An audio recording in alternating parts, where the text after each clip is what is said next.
All right, well, good evening, ladies and gentlemen. It being 6:02 p.m, I'll declare open the ordinary meeting of the Council for February 2025. In beginning today's meeting, we wish to acknowledge the traditional custodians of the land we are meeting on, the Wadani people. We wish to acknowledge and respect their continuing connection to the land, waters and community. We pay our respects to all members and elders of the community. We wish to pay our respects to all members of the Aboriginal communities and their culture, and to elders past and present, their descendants who are with us today, and those who will follow in their footsteps. Record of attendance, 7 councillors in attendance tonight, with apologies and leave of absence approvals for the Deputy President, Councillor Sciano, and for Councillor Sharp. There are no responses to previous public questions taken on notice. We move to public question time. I have some questions on notice. The first from Mr. Dr. Finlay. Is that one mine? Yes. Thanks.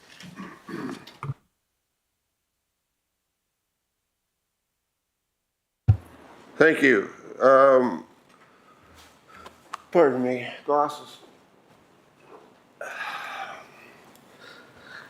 Question 1 submitted. What date was a caveat set for Walsall to complete roof cover and non-slip floor matting at Boyne Up Sales Yards in reference to the 10-year lease?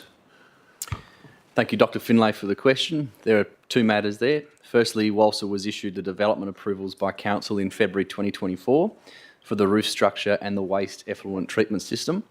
Both DAs have development approvals, have a period of 2 years to substantially commence that development. Secondly, the Shire issued an approvals notice regarding the roof, flooring, ablutions, non-slip ramps, water, effluent treatment, traffic and parking in March 2024. This initiated the 12-month timeline for the commencement of works. Council will consider an update on the lease conditions at the March 2025 ordinary meeting of the Council.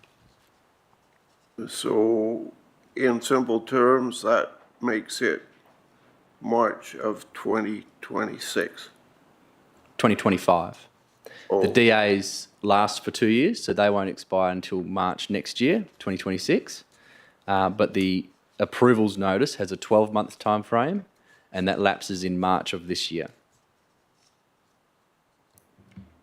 All right, I guess I'll have to kind of go over that to sort it. Second question, what infrastructure improvements occurred since the Walsall and Shire co-signed the 10-year lease agreement? Sure.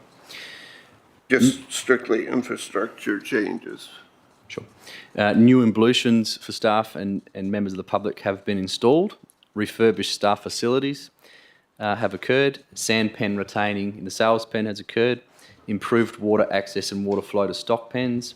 Improved pedestrian and traffic management arrangements have been put in place.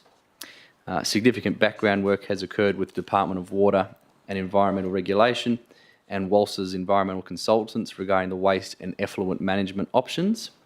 A number of meetings have been held with the PTA and ARC infrastructure regarding the proposed roofing, given that part of the roofing sits on their reserve. The pen flooring... Sorry, excuse me, what was that last bit? A part of the roof structure would sit within the PTA reserve. Some of the yarding infrastructure... What is that, a PCA reserve? Public Transport Authority. It's the railway line, essentially. The pen flooring has been purchased but has not been installed, given the requirement for the waste and effluent treatment approvals to be in place. This new flooring does require washdown processes for the flooring to be maintained. So, in process, but held up by constraints from other entities such as Dewar. Is that a good interpretation of your answer? The Shire has not been... the Shire has not delayed any of these works, given the nature of the yards. No, I'm not saying that you did. Yeah. Given the nature of the yards and the management order being part Shire of Capel, part of Crown Land and part PTA, there are multiple government agencies not under the jurisdiction of the Shire of Capel that are required to be negotiated with as part of any development or even the lease itself for the Walsall sale yards. which unfortunately, yes, has led to some delays. Yeah, the soft flooring is critical because there's animal wastage there. So I guess that makes the third question redundant. What infrastructure improvements did not occur since Walsa and Capel Shire co-signed a 10-year lease agreement? That would be the flooring, that would be the roof. Yep. So yeah, it's the roof structure that has not been installed, nor the non-slip ramps. This delay is mainly caused by the changes in the waste management requires stipulated from the Department of Water. As mentioned in answering question 2, the pen flooring has been purchased, but it cannot be installed until the new waste management treatment approvals are in place, given the required washdown process for the flooring. At present, your waste management is approved to, well, not yours, Walsa's, to cart it to West Point or some biological waste handling in Perth. Is that correct? The Chief Executive Officer. Through you, Shire President, yes, the current works approval for Walsa's operation is to remove all waste and effluent treatment off-site. So that's carted off-site to an appropriate receival facility. So, excuse me then, if that is the case, cannot the flooring be installed?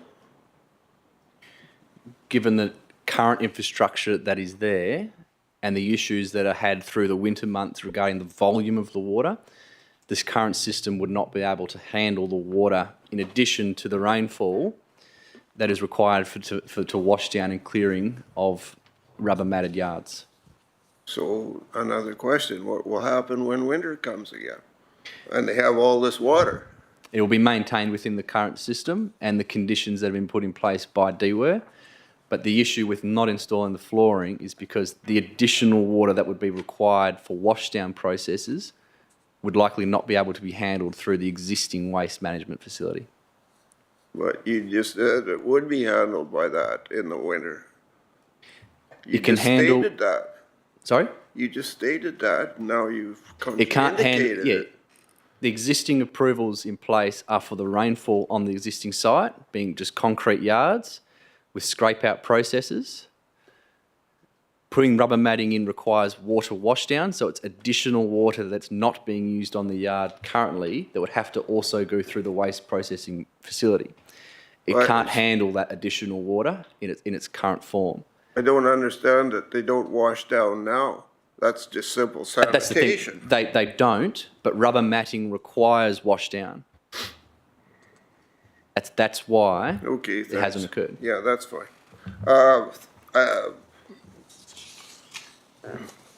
Impromptu question, and then I'll finish. The agreement of the 10-year lease is not a public document. I asked about that, I think, before.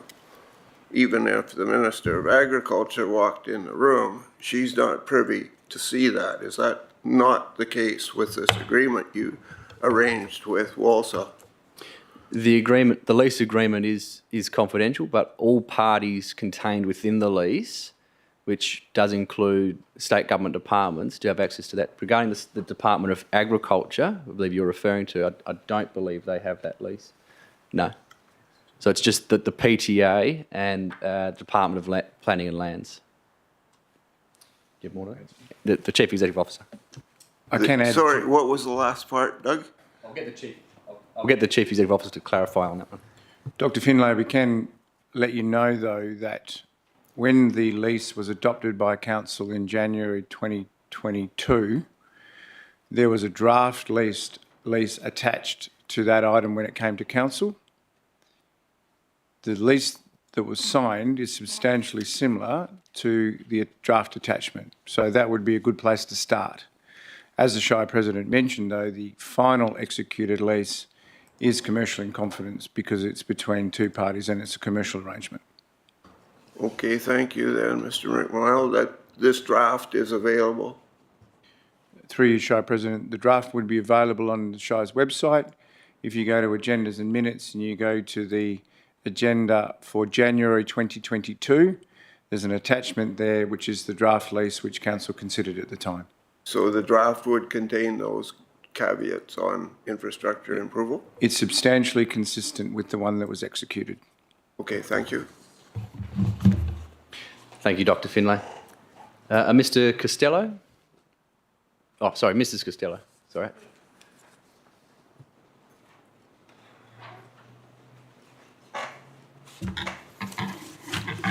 I just, do you want me to read my questions out, or have you got them?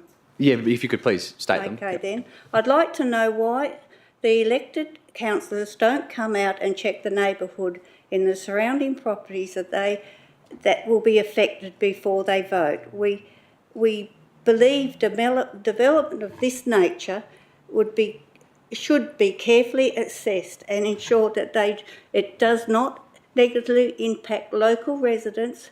The noise assessment associated with outdoor play, extended operating hours, and also affect the local residents. By improving the development, this could lead to more commercial operations in the residential zone. There's more to your question. Did you want to read that out as well? I want to know why they don't come out and check it before. So thank you for the question. The Shire employs professional planning staff to ensure all planning applications are considered fairly and without bias. Council then receives those reports and can make a determination from that. The councillor's corporate calendar includes a time slot before every council meeting where site visits can occur in relation to any item that's on the agenda for the month, should councillors request that site visit. Additionally, councillors can and do regularly make their own arrangements to visit sites relevant to future considerations of council, but this is up to each councillor to determine. It's not a requirement for councillors to go. Generally, when we receive an invitation from members of the public, we have attended in the past. Yes, I've asked Don Punch to speak to you about it, and you did send 2 planning officers out, but they don't vote on this. Sure. It's the councillors that vote on it. Correct. I'm not aware of any correspondence from Don Punch to council on that. It might have gone through the administration, hence the 2 planning officers. I did, because they came out and they said that you were Don Punch had sent them out, or you had sent, Don Punch spoke to you about it. So anyway... Okay, I'm sorry, I don't recall that conversation, but... Okay. Yeah. And the next question is, at the moment there's 4 children under the age of 4 with 1 carer. At the last council meeting, they told me it was like having a family of 4 under 4 years living next door, and that was okay. But these children gradually go off to school. But in a family care centre, they are replaced, and it's a never-ending story. Now the family daycare wants 7 children under the age of 4 and 1 carer. I've referred to the ECU about the regulations of 7 children, and they need 2 qualified, under the age of 4, they need 2 qualified carers, and 24 opening hours, and children sleeping overnight in the residential area. It's not a commercial area, and our neighbourhood is, at the moment, it's like a commercial area. Areas of noise, car doors, plus screaming children refusing to go into the daycare. This just goes on. It's a nightmare. So I just want to know why I was told 4 children under 4 was like having a family of 4. There's no... Because it's not. It's these children grow up and go to school, but when you have a family daycare, they replace them. So it's a never-ending story, and we just can't handle this. We're aged. My husband's dying of asbestosis, and he's just getting so. His mannerisms are changing so much. So I'd like something done about that too. Sure. Thank you, Mr. Costello, for the question. I'm not aware of the advice that's been given to you by Shire officers, so I'm not sure of that. It was in here at the last meeting, last time they put it through. Oh, so you don't mean last month? You mean a few years ago when this was originally year. approved? Okay. When I was here last time. Do you want to say that? The Chief Executive Officer. Through you, Ashley actually said it. Shire President, that was a comment that was included in the report when the item first came to council. And I guess it was put there by staff to give some context to, I guess, the number of children that might be on site. Mrs. Costello's experience is obviously different than that. But I guess the comment that was put in the actual report to council and considered and approved at that time was to give context to the number of children. I didn't really hear all that, but Sure, it was, I didn't hear all that. sorry about that. It was comment made by Shire officers at the time as part of the report to council. Yep. It was simply a comment that made by staff. Yeah, okay then. But anyway, Sure. thank you. Thank you. Mr. Hastie?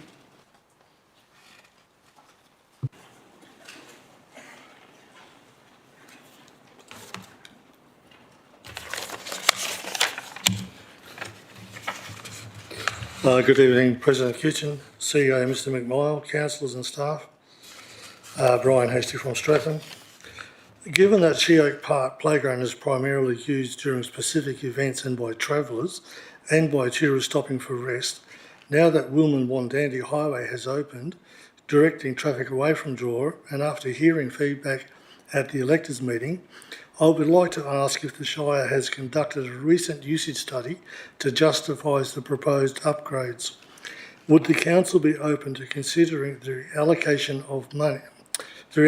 of some of these funds towards projects with a higher community engagement, such as improvements to the Jalorup Skate Park, the installation of footpaths, barbecues and street lighting in residential areas, and of course a small upgrade of Shire Park? Thank you. Thank you, Mr. Hastie, for the question. The funds have been derived from the Town Planning Scheme number 3, which form part of the cash in lieu fund that can be utilised within public open spaces within the Jalorup locality. These funds have been split across 3 sites, being Shire Park, Sleaford Park and the Jalorup Community Centre precinct. The precinct at the Jalorup Community Centre includes the skate park and the playground, as you're aware. Feedback from the community survey will feed into the considerations on the total funding spend for each area. These funds will be distributed across the playground upgrade and the entire Park 5 Mile Brook area. For reference, 72 survey submissions have been received so far in relation to the Shire Park upgrade, with the survey to close on the 3rd of March. I did notice when I was driving past Sleaford Park that it's actually been blocked off by Main Roads Department, and it's all got wood chips all over it now. So I was wondering whether Sleaford Park is going to be operational. It will be, I believe there is, Main Roads are using some area of the park as they finish off works as part of the William-Wandandi Highway. I don't think so. It was there. I think it's, as I drove past it the other day and today. Sure. Well, we'll take that on notice anyway and have a look into it, but I was aware of them using part of the park for some finishing works for the William-Wandandi. Yeah. Okay. Thank you very much. Thank you, Mr. Hastie. Mrs. David?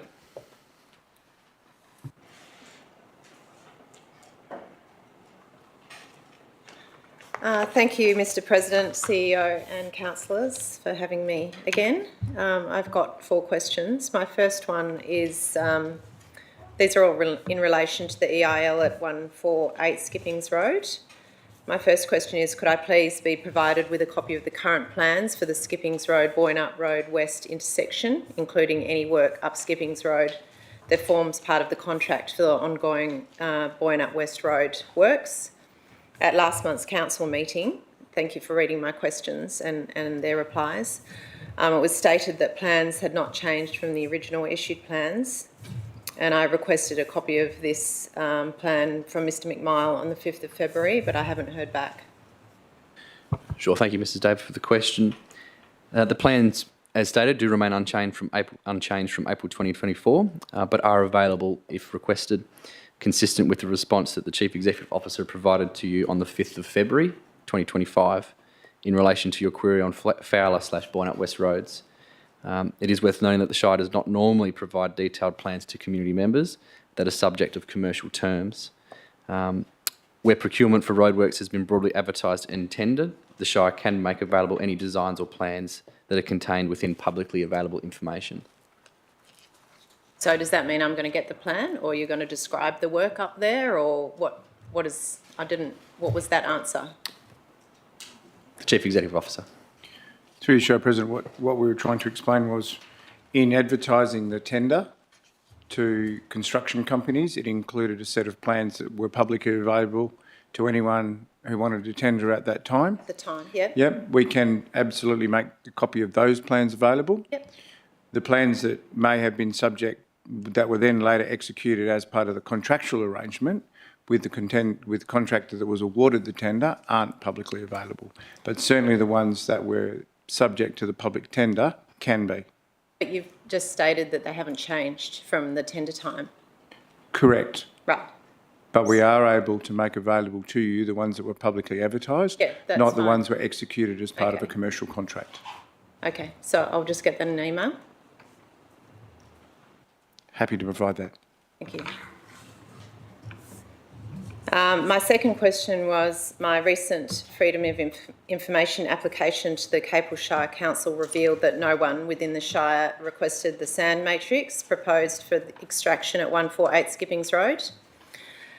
And as I've been raising this concern since June 2023, will the Shire now request the proponent to provide a full sand matrix, including silica sand testing, before further action is taken on the EIL application? Last month it was mentioned that the Shire had received a report late in the afternoon of the day of the meeting, but had not yet reviewed the content.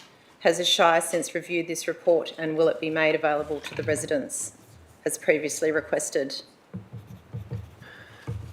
Thank you, Mr. Stave, for the question. Just bear with me in providing this answer, as there's a few parts to it.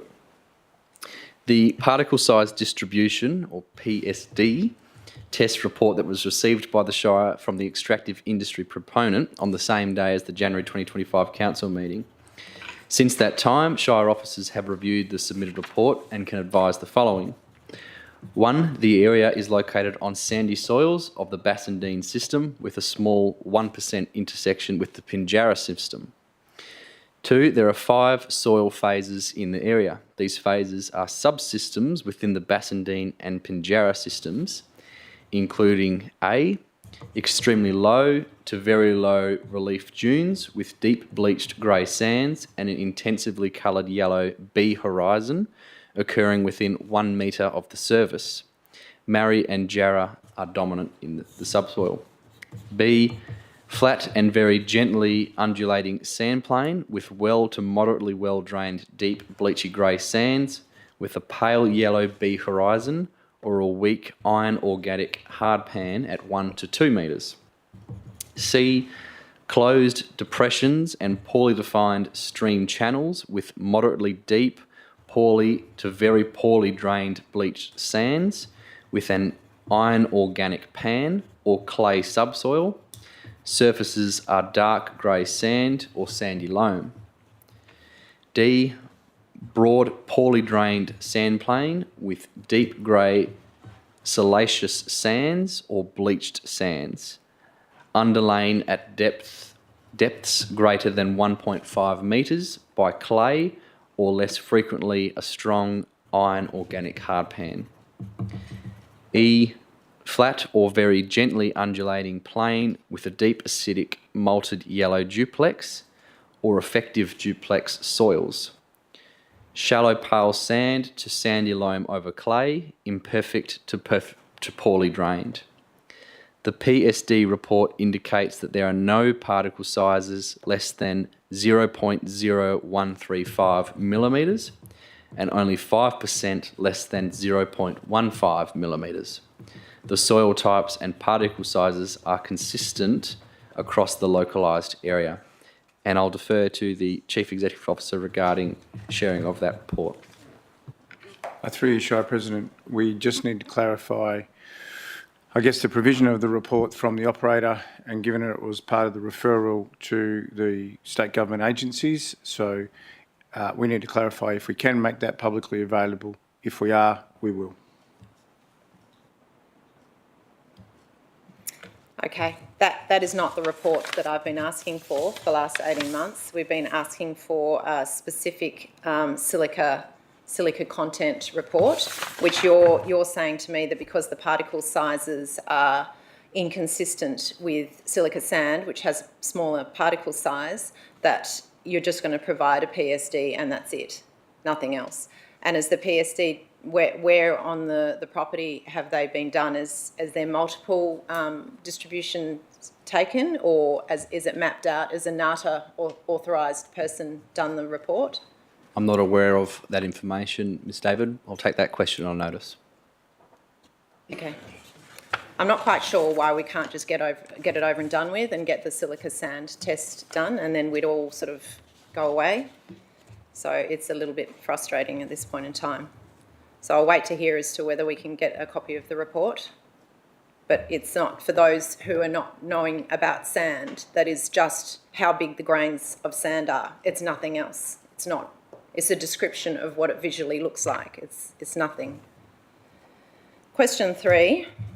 At last month's council meeting, I was informed by Mr McMahon that I was informed by you, Mr President, that Mr McMahon would respond to my question that I had via email, but I have not yet received a reply. And it relates to a conversation that I had with a person in planning at the City of Busselton, which I had because Mr McMahon made an assertion that there was a legal case in the City of Busselton that prevented the Capel Shire from putting any costs onto the proponent for the upgrade of Skippings Road. So I'm not going to read my whole question because it's boring for everyone, but I'm still wanting to know. I spoke to the City of Busselton and there's no such case. They assert that there was a matter that went to court, but it was due to a change in the haulage conditions. And in contrast, the City of Busselton successfully imposed road upgrade conditions on the proponent, including shoulder and drainage works. And I'm just still wanting to know which case this is that is being referred to and how is it relevant to the EIL at Skippings Road? So, in response to that question, the City of Busselton's CEO broadly referred to an extractive industry example during a meeting but did not give any specific details on the matter, as the Chief Executive Officer of this local government has previously explained in public questions. It was understood from the discussion at the time that the City's approach to extractive industry licences was consistent with that of the Shire of Capel and other local governments with such activities. The Shire's position on road maintenance responsibility has been answered in previous public questions. Any relevant conditions for an extractive industry operator are considered at the time by Council and are detailed and imposed if necessary and as necessary.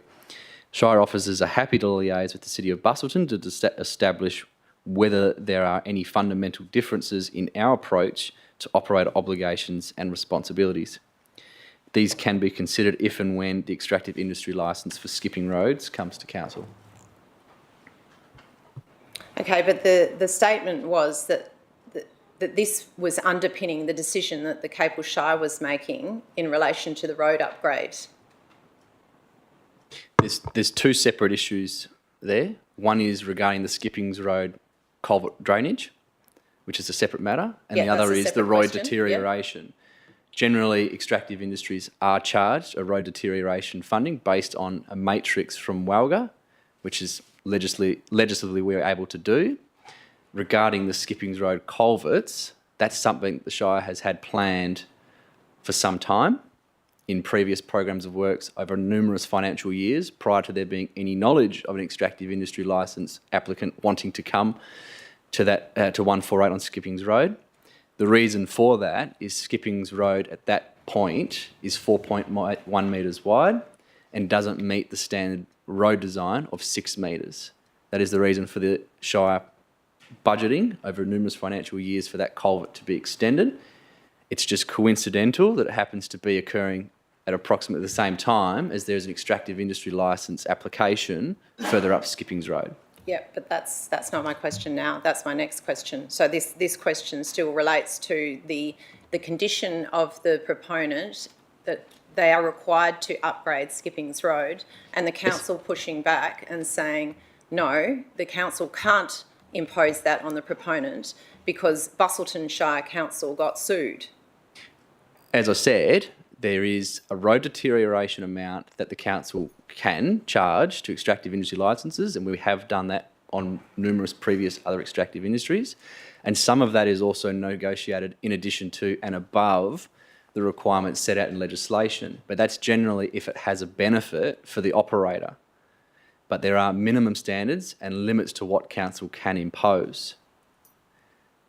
Part of the issue, though, is also the Skippings Road upgrade, which the two have been conflicted around council's responsibility to the road, Skippings Road itself, and the width of the road, and the upgrade and the road deterioration arrangements that may need to be made with the extractive industry licence applicant for 148 Skippings Road.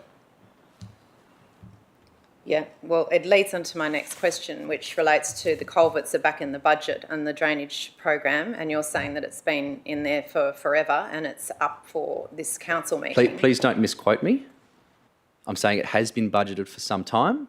Yes, that's right. Yes. It's so come those back again, yeah? those drainage works are part of pre-planned maintenance and upgrades for Skippings Road.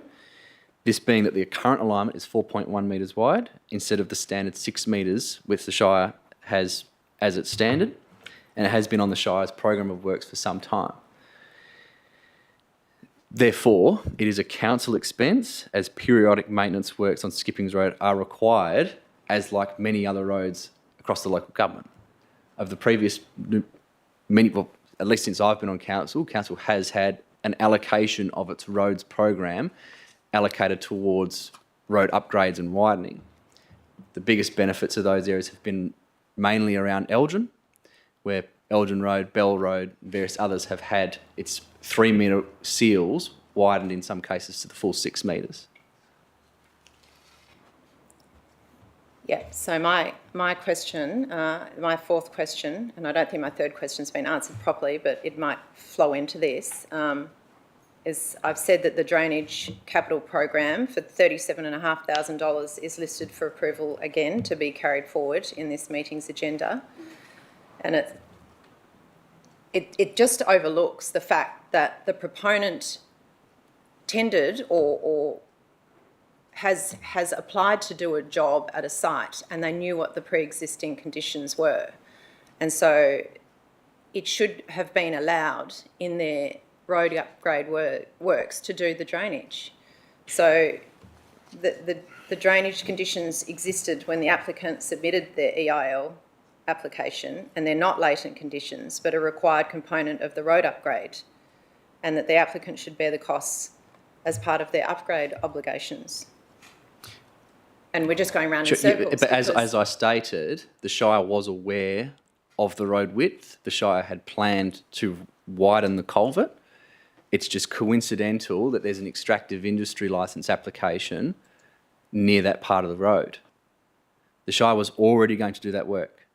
Whether this EIL proceeds or not, whether it's approved by council or not, Yep, I understand. the Shire has an obligation to widen the road. Yes. Whether it's something we can negotiate further on remains to be seen. If it's above and beyond the legislatively applicable standards and road deterioration funds we can apply to the applicant. Yeah, but I'm saying there's an opportunity for Shire to push it back onto the applicant because it's required for the approval process for them to upgrade the road, and cannot that money be spent elsewhere on a million roads in the Shire that are not sufficiently wide and have poor drainage? I understand what you're saying, and that might be something we can work out and negotiate, and officers can with the applicant. But I'm saying the funding that is there is because of existing circumstances prior to the applicant. Yeah. Yes. Yeah, that's right. But it's not a latent condition. The applicant has eyes and they saw that there was a problem with the drainage. So It doesn't mean it becomes their responsibility, Ms Davis. David, It sorry. does, because under the conditions of the EIL, they have to upgrade the road to 6.1 metres wide. And when they went and saw the road before they put in their application, they could see that it was less than 6.1 and they had to extend the culverts for that. It's not like, I know you're just saying it's there, was in the budget and it happened before, but these things can change. And as I've said to you, that can be negotiated with Shire officers and the applicant. But if it's above and beyond a condition we can apply, then unfortunately it may be something that they could challenge. Doesn't mean council might not consider it, doesn't mean that Shire officers might not negotiate. I'm just letting you know the black and white facts. That They're it's not facts budgeted. because we don't have any basis for the Okay, look, precedents Ms of when Davis, Busselton Shire I've entertained your was questions. ongoing. Yep, thank Okay. you very much for your time. I'll be Okay. back.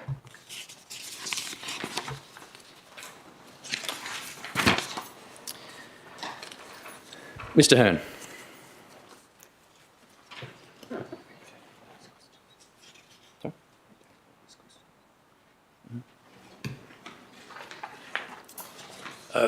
Thanks, Mr. President. As I've got a pretty terrible migraine at the moment, could I indulge you to perhaps ask the questions on my behalf? Because I don't think I can stand here long enough to. So could you kindly, you're far more eloquent than I am, and I'm happy I'm to just sit clarifying they are the 10 questions. Sorry? I'm just clarifying that they are those 10 questions. Yeah. Yep, Yeah, okay. I've got them if you want them. So appreciate that. I'll just sit down if you don't mind. Sure. So your first question was, my question tonight, Mr. President, is to ask and suggest that a view of supporting you and challenging council to honour the Shire's values of respect, accountability and honourability by first cancelling and then rescheduling the annual electors meeting to be held on February 24th, 2025 in 2 working days' time, and then call a special council meeting to confirm the minutes of the Audit Risk Committee held on December 11th, 2024, and then consider the committee's recommendation to endorse the Shire of Capel annual report, including the financial audit report, auditors report and management letter. And the response to that question was, there was no reason for the annual electors meeting to be rescheduled as all legislative requirements regarding that were met. Question 2, as we are now approaching the annual electors meeting to be held on February 24, 2025, why are the audited financial statements and auditors report not included in the link to the notice of annual meeting of electors, reference to the Shire of Capel website, latest news page and the link to the Shire of Capel annual report 2023-24? In response to that, the audited financial management statements and the auditor's report were presented in the 2023-24 annual report and published on the Shire's website under annual reports. Unfortunately, the link in the advertisement was incorrect and looped back to the advertisement. This was corrected as soon as the local government became aware of that. Question 3, why is it that when I go to the Shire's webpage and type annual report 2023-24, I get a document that does not contain the audited financial statements? I do get it, but not the auditor's report. The search function, sorry, the response to that question is the search function must have been linking to the advertisement for the annual electors meeting. Officers have since run link tests on the website, and when searching the same wording for the annual report section, it appears that the correct version of the 2023-24 annual report appears. Question 4, after I joined as a guest for the Ordinary Council meeting of 29th of January 2025 online, not being able to cite the audited financial report and auditor's report, I called into the Dalyalup Library on the 7th of February 2025 to actually pick up a copy of the document as advertised available and advertised on the Shire's website. They were not available. A very helpful staff member made inquiries and referred me to the website that referred me to the website that I'd opened on the same day, February 7th, 2025, and again, no financials or auditor's report. Why were the library staff not made aware of what was going on with the important annual electors meeting, and why were the documents not available as stated on the Shire's webpage advice? In response to that, as I mentioned to you in your response to your question at the annual electors meeting on Monday, we did find one library, being Dalyalup, that did not publish the advertisement on the community notice board within the required 14 days. This was checked with the Department of Local Government, Sport and Cultural Industries and the Walga Compliance Division. This was considered to be an unintentional non-compliance and did not impact the validity of the annual electors meeting. As stated at the annual electors meeting, the Shire has self-reported to the department report itself to the department yesterday, being Tuesday the 26th of February 2025.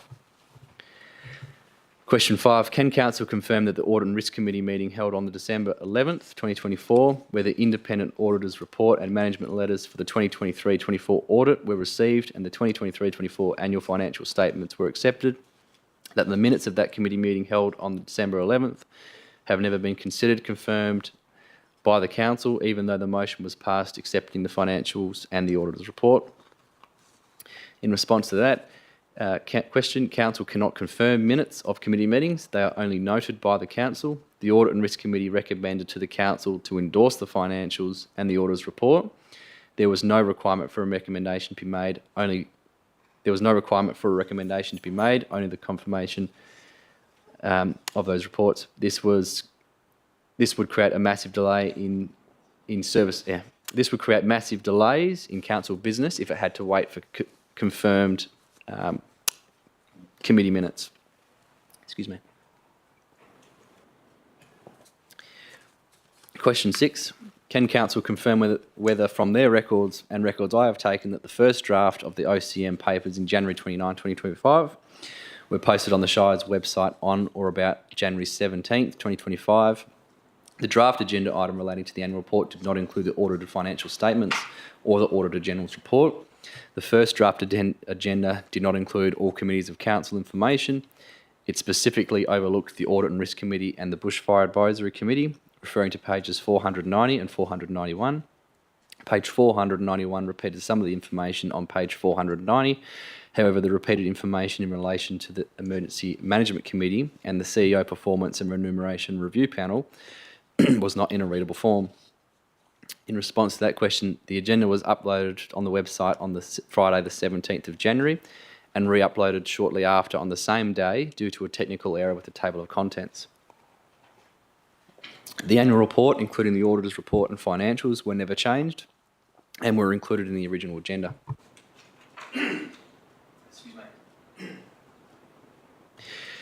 Question 7. Can Council confirm from their records and records I have taken that the committees of Council data was corrected, edited in the agenda item regarding the annual report papers before holding the OCM of January 29, 2025 by adding pages 15 and 16 of the annual report document, additional data relating to the Audit and Risk Committee and the Bushfire Advisory Committee, and deleting the illegible and readable and non-readable information relating to my first question that was deleted. In response to that question, there was an error with the graphics included in the annual report, which has been rectified on the version on the website. This was a minor graphic error and did not change any of the intent of the annual report.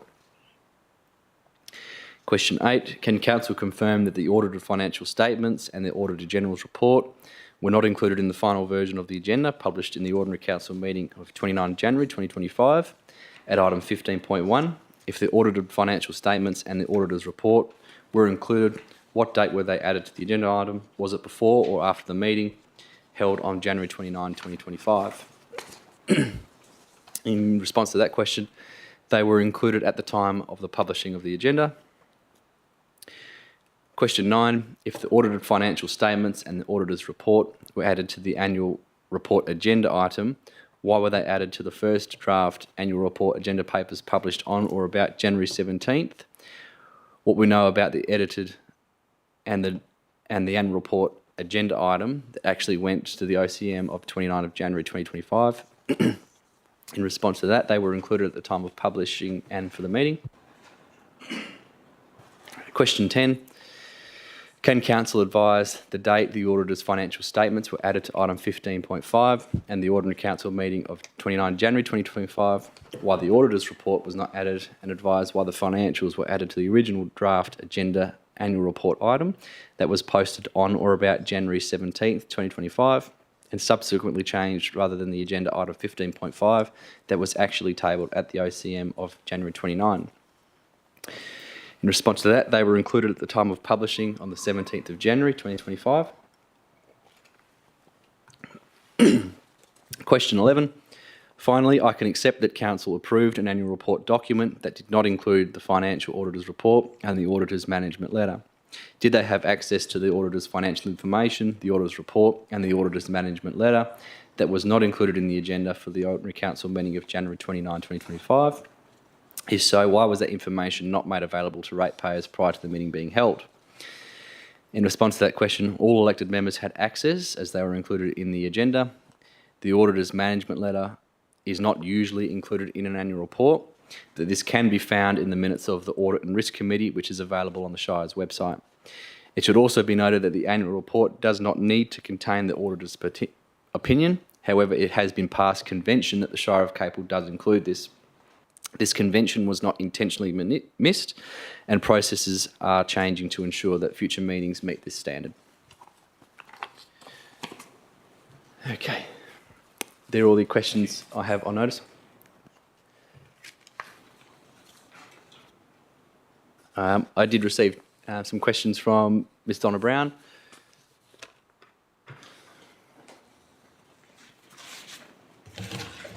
Good evening, councillors, Mr McMahon and staff. Thank you for the opportunity to ask questions without notice at this evening's meeting. My name is Donna Brown. I'm presenting 3 questions on behalf of Michael Tichbon of Gwindanup. It's concerning the RV dump point location in Boynup.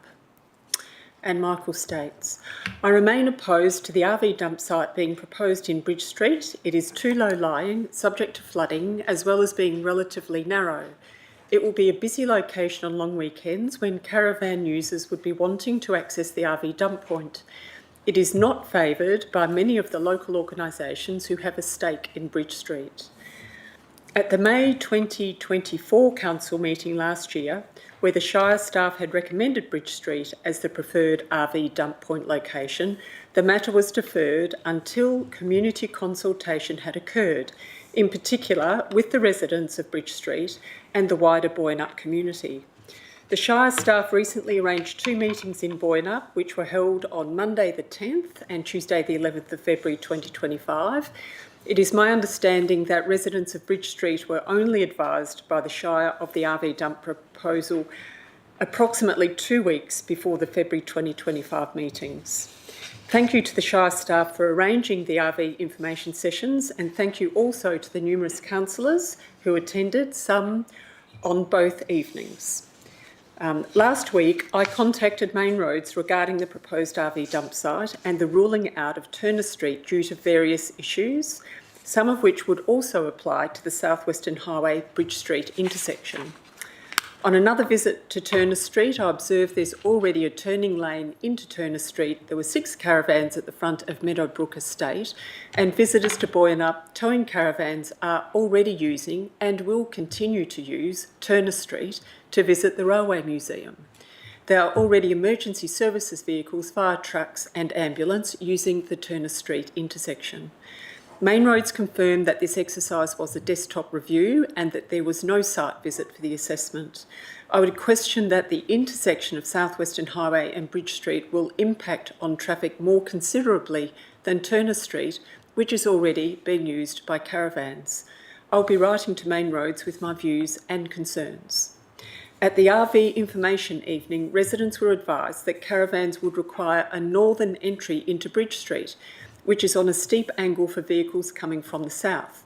During the information session, residents were advised that the South Western Highway Bridge Street intersection would require modification to allow for the northern entry of caravans. Question 1, why was there such a delay from May 2024 to early 2025 to alert Bridge Street residents who will be impacted by this proposal? Thank you, Ms Brown, for the question. On behalf of Michael Tichbon, I suppose in between that time between council adopting the budget and the capital and the corporate business plan, apologies, I had a mental blank then, which largely sets that action in process.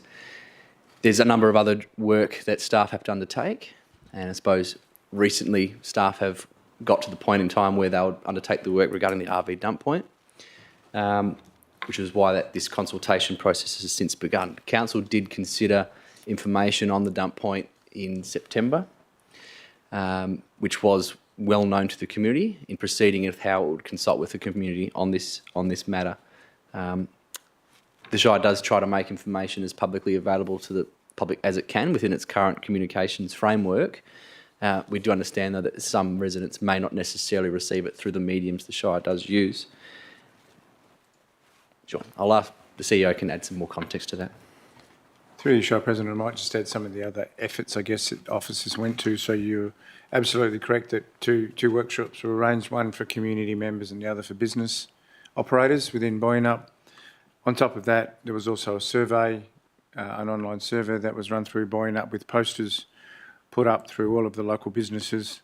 And also there was standalone meetings held between officers and the Lions Club, the Hugh Kilpatrick Hall Committee, the Memorial Park Hall Committee and the Boyanup Progress Association. So there was a significant amount of effort on the back of Council's instruction around the consultation process to make sure that everyone in Boyanup had the opportunity to have a say. That process is now concluded and ultimately a report will come to Council probably in April.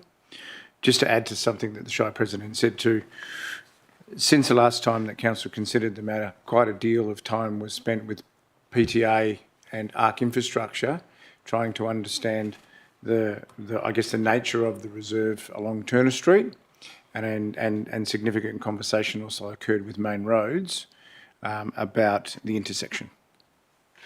Thank you. Why is Turner Street being deemed unsuitable when modifications are also required for Bridge Street? The Chief Executive Officer.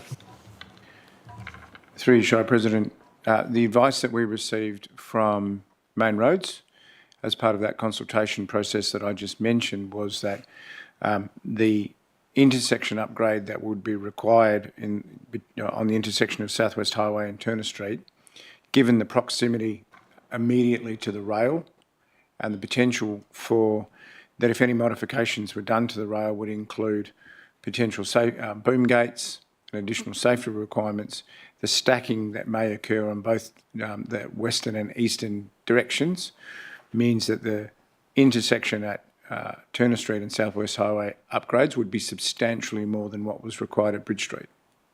Advice from Main Roads.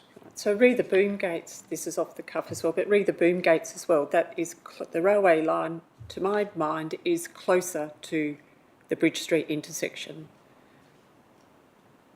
We were going based upon the advice we received from Main Roads, specifically in relation to what would be required. So, sorry, through you, Shire President.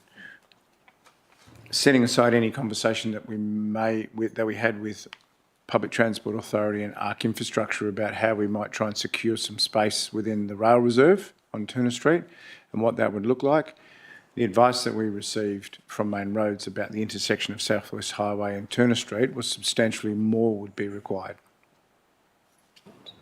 So Michael Titchwan did phone and have a lengthy discussion with Main Roads. So will the Shire please request a further meeting with Main Roads on site to enable the Turner Street intersection to be reassessed, as this intersection is already being used by caravans and emergency services and will continue to be so? We can certainly have that discussion with Main Roads again, especially as we consult with them around the existing Bridge Street site and any further works that may be done on that before Council makes its decision in April. Thank you. You had 4 questions of your own? I did. Yep. So good evening, councillors, Mr McMahon and staff. Thank you for the opportunity to ask questions without notice tonight. My name is Donna Brown of North Boyanup and I have 4 questions and it relates to a spontaneous question last May as well. It's regarding traffic counter data for this coming March 2025 long weekend on Bridge Street. So at the May 2024 council meeting, a request was made for a traffic counter to be placed at the back of the Hugh Kilpatrick Memorial Hall on Bridge Street to measure the volume of traffic over the upcoming June long weekend. We were appreciative that the Shire staff installed a traffic counter on Bridge Street the Friday prior to the long weekend to measure the traffic volume over the long weekend, where it remained for the following standard weekend to collect comparative data. Last week I contacted the Shire to request the traffic counter report for Bridge Street collected over that long weekend last year, but this request was declined, citing that they had not previously provided traffic counter reports for public use. However, we were advised that traffic on Bridge Street averages 564.1 vehicles a day. So some questions. Was the traffic counter data from June 2024 collected by Shire staff or Main Roads? That traffic data was collected by the Shire of Capel. Okay. And why is the traffic volume data specifically requested because of the heavy volume of traffic along Bridge Street on long weekends not able to be made public? We can provide a summary of that data. I'll see if we can include those in the minutes of this meeting. Otherwise, we'll make them available to you. Thank you. And will the Shire please reconsider my request to make public the traffic counter data on Bridge Street? Thank you. Will the Shire again consider please setting up a traffic counter measurement for this weekend to capture vehicle movements for the March 2025 long weekend? One reason is at one of the meetings, someone said they didn't think the traffic was quite as bad due to the opening of the Bunbury Outer Ring Road. However, after that meeting closed and people were chatting for a cuppa, quite a few people came up to me and said, no, it's still quite bad. My daughter was trapped there for 20 minutes just on a normal weekend. So this further information, if a traffic counter record could be taken this weekend, it will also give a reading of vehicle movements now that the Bunbury Outer Ring Road has been opened. So I'd just like to request We'll take that question on notice. I'm not sure what our traffic counters are up to at the moment. They may have commitments on other roads, Right. but they might already be collecting data. But we'll take that on notice and see Thanks if very anything's much. possible. Appreciate it. Thank you.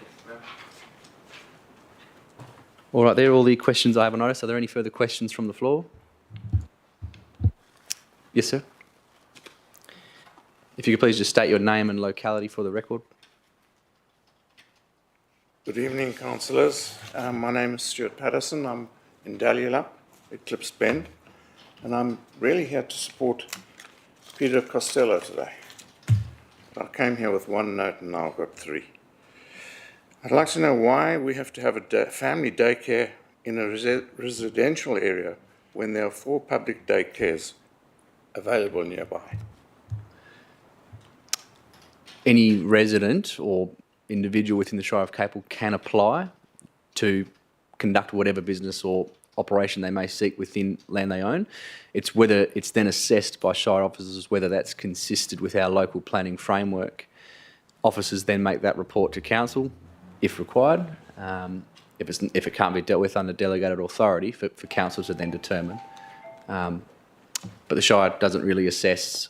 The planning framework doesn't allow the Shire to assess any planning application based on what other services may be available in the area or profitability arrangements either. I'd like to go back a bit in time. This was opposed, and it feels like it wasn't taken up. Does it make any sense? In terms of council's position, or just Originally, we were as neighbours were asked if we would be happy with this, and we opposed it. yes. So And the Shire nothing does happened. get submissions. It just went straight ahead. Yep. So the Shire, to balance the argument that comes to council in terms of determining there's the community's views got. So obviously we have the view of the proponent who's making the application. We then seek feedback from the community on the development, and from that we can determine if there may be conditions that could be applied to the development that may make it more suitable to the area or make the community more broadly happy with it. It doesn't necessarily mean it will push the argument though one way or the other.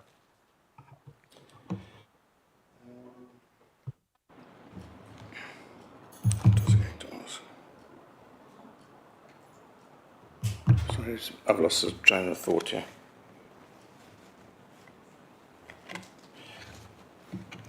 Initially, this would be applying for 4 children, and now applying for some other children. Is this a case of give an inch and take a mile? Any application or existing building or approved development can at any time apply to the Shire to amend its existing conditions. So it is something council can consider at the time, but as you can see by tonight, to make those changes, they have to come back to the local government to seek that authority to make those changes. All right, I'd like to just read what I wrote earlier. I've noticed Peter Costello has seriously been affected. He has asbestosis and certainly doesn't need noise around. This has brought the worst out of him. He is reacting in an uncharacteristic manner. He is the neighbour who will do anything to help. When people are away, he is the one who will put your bin out and return it later in the day. And not sure where it goes from there. Thank you for listening. Thank you, Mr. Good Patterson. evening. Are there any further public questions? Mrs. David? Thank you for listening to me again. I just wanted to put on the record the request again for the silica sand testing, because we've sort of gone round in a circle and not answered that. So I'd just like to put that on the record for if council is able to request the silica content of the sand at lot 148 Skippings Road, so we all know what we're dealing with. We'll take that on notice. Thank you. Are there any further questions?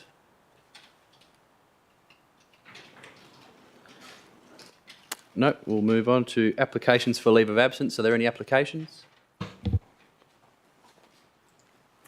No. Declarations of interest. Received one this evening on item 13.4 from Councillor Mogg, being a financial interest.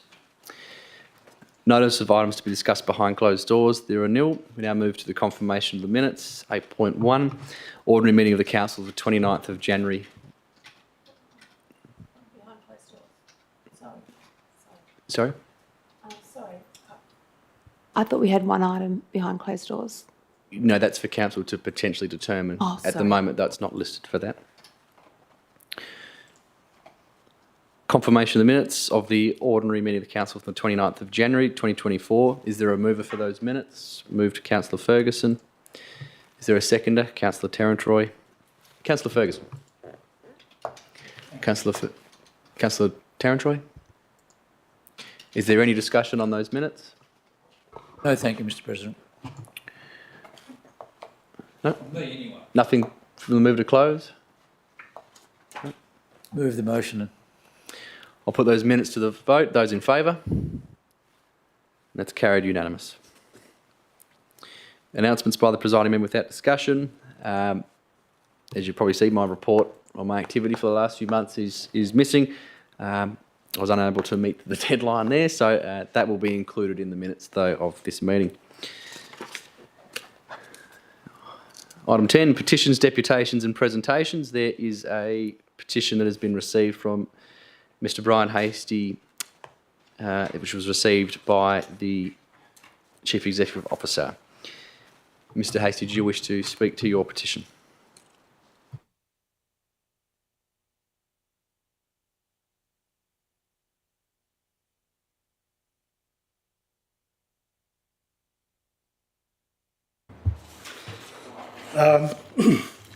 Once again, good evening, President Kitchen, CEO Mr. McMile, councillors, staff and people in the gallery. As you know, my name is Brian Hasty. I am the principal petitioner and appreciate the opportunity to speak tonight. I want to formally acknowledge that my petition for the upgrade of the Boynup town site has been received and recorded by the Shire. This petition represents the voices of many residents who believe that Boynup needs investment to improve our infrastructure, amenities and overall livability. This is not just about aesthetics, it's about supporting local businesses, ensuring safety for residents and visitors, and enhancing the town's long-term sustainability. I encourage Council to seriously consider this petition and outline the next steps for potential upgrades. On behalf of those who signed, I ask, what actions will Council take in response to this petition, and how can we, as a community, work together with the Shire to make these improvements a reality? Thank you. Thank you, Mr Hasty. In accordance with Standing Order 4.9 of the Shire of Capel Standing Orders Local Law, the Council can take three options in relation to this petition. Option 1, that in accordance with Standing Orders Local Law, the Council move that the petition be received. Option 2, the Council move that the petition be received and a report be prepared. Or option 3, that Council move that the petition be acknowledged and dealt with in conjunction with a similar item on the agenda this evening. With that in mind, is there a mover for the petition, and could you please state which option you are moving? Councillor Terence-Roy. I'd like to move option 2, that in accordance with the Shire of Capel Standing Orders Local Law 4.94, Council move that the petition be received and a report on the petition be prepared. Is there a seconder for that?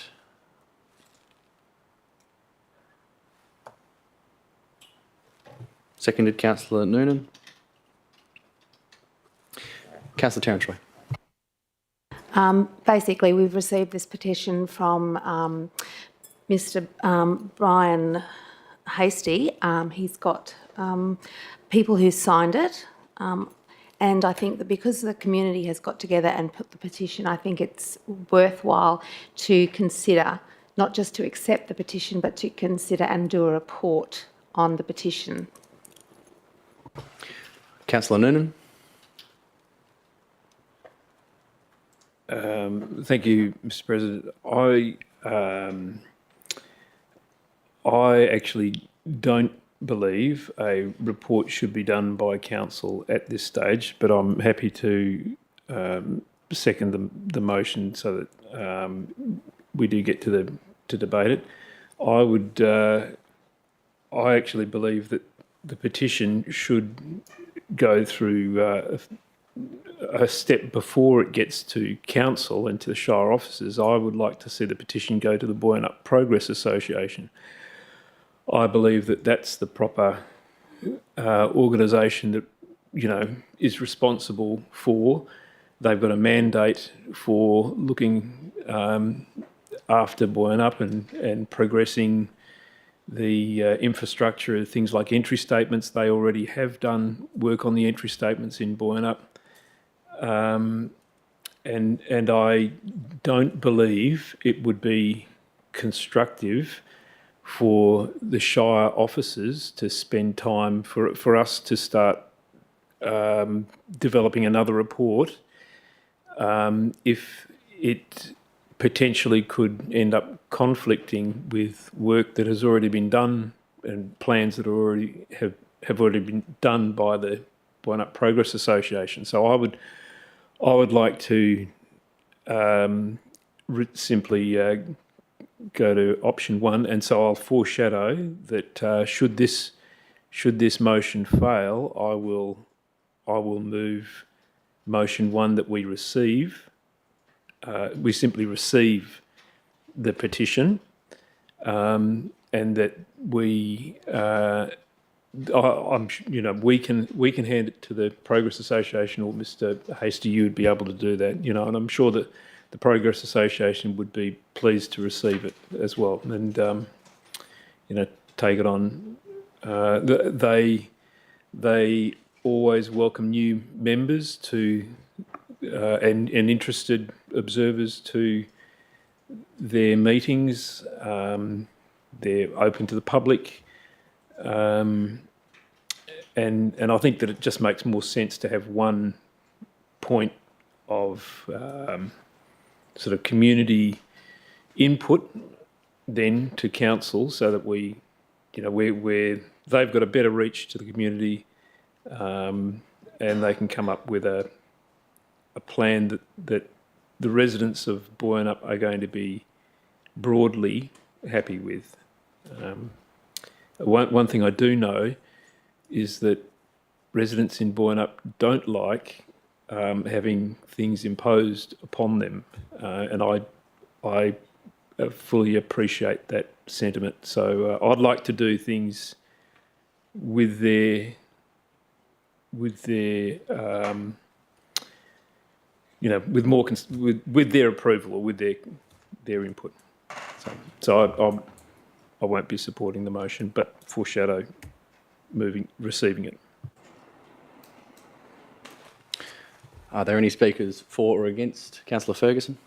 Thank you, Mr Shire President. Look, I have to say Councillor Noonan's beat me to the punch because I was going to foreshadow that I would not be supporting the motion as presented, that is option 2, and that I would have foreshadowed option 1, and so that will remain my position. I can't add anything more to what Councillor Noonan said, but in the event that this matter is defeated and it comes back in the form of option 1, I'd be comfortable to second it if no one else does. Thank you. Are there any further speakers? Councillor Dillon?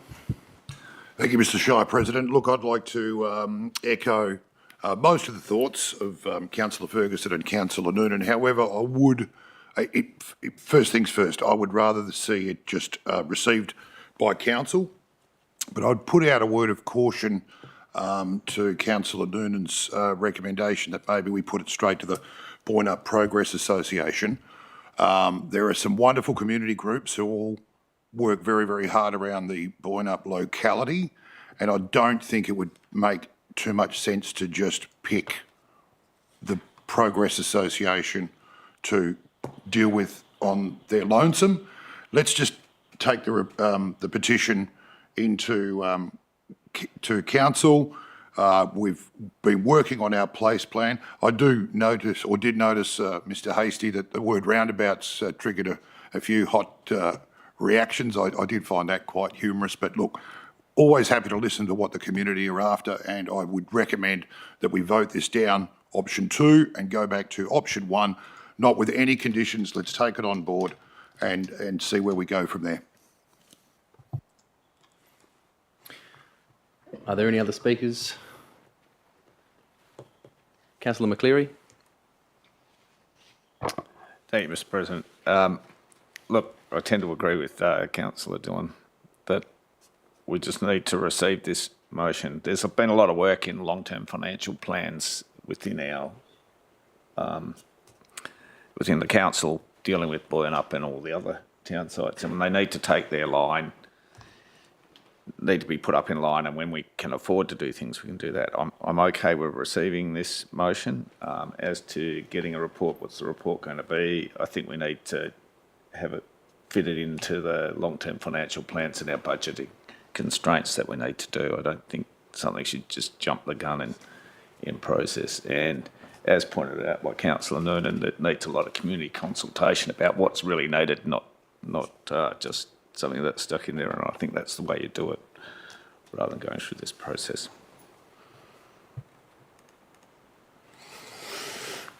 Are there any further speakers? No? Well, I'll say a few things.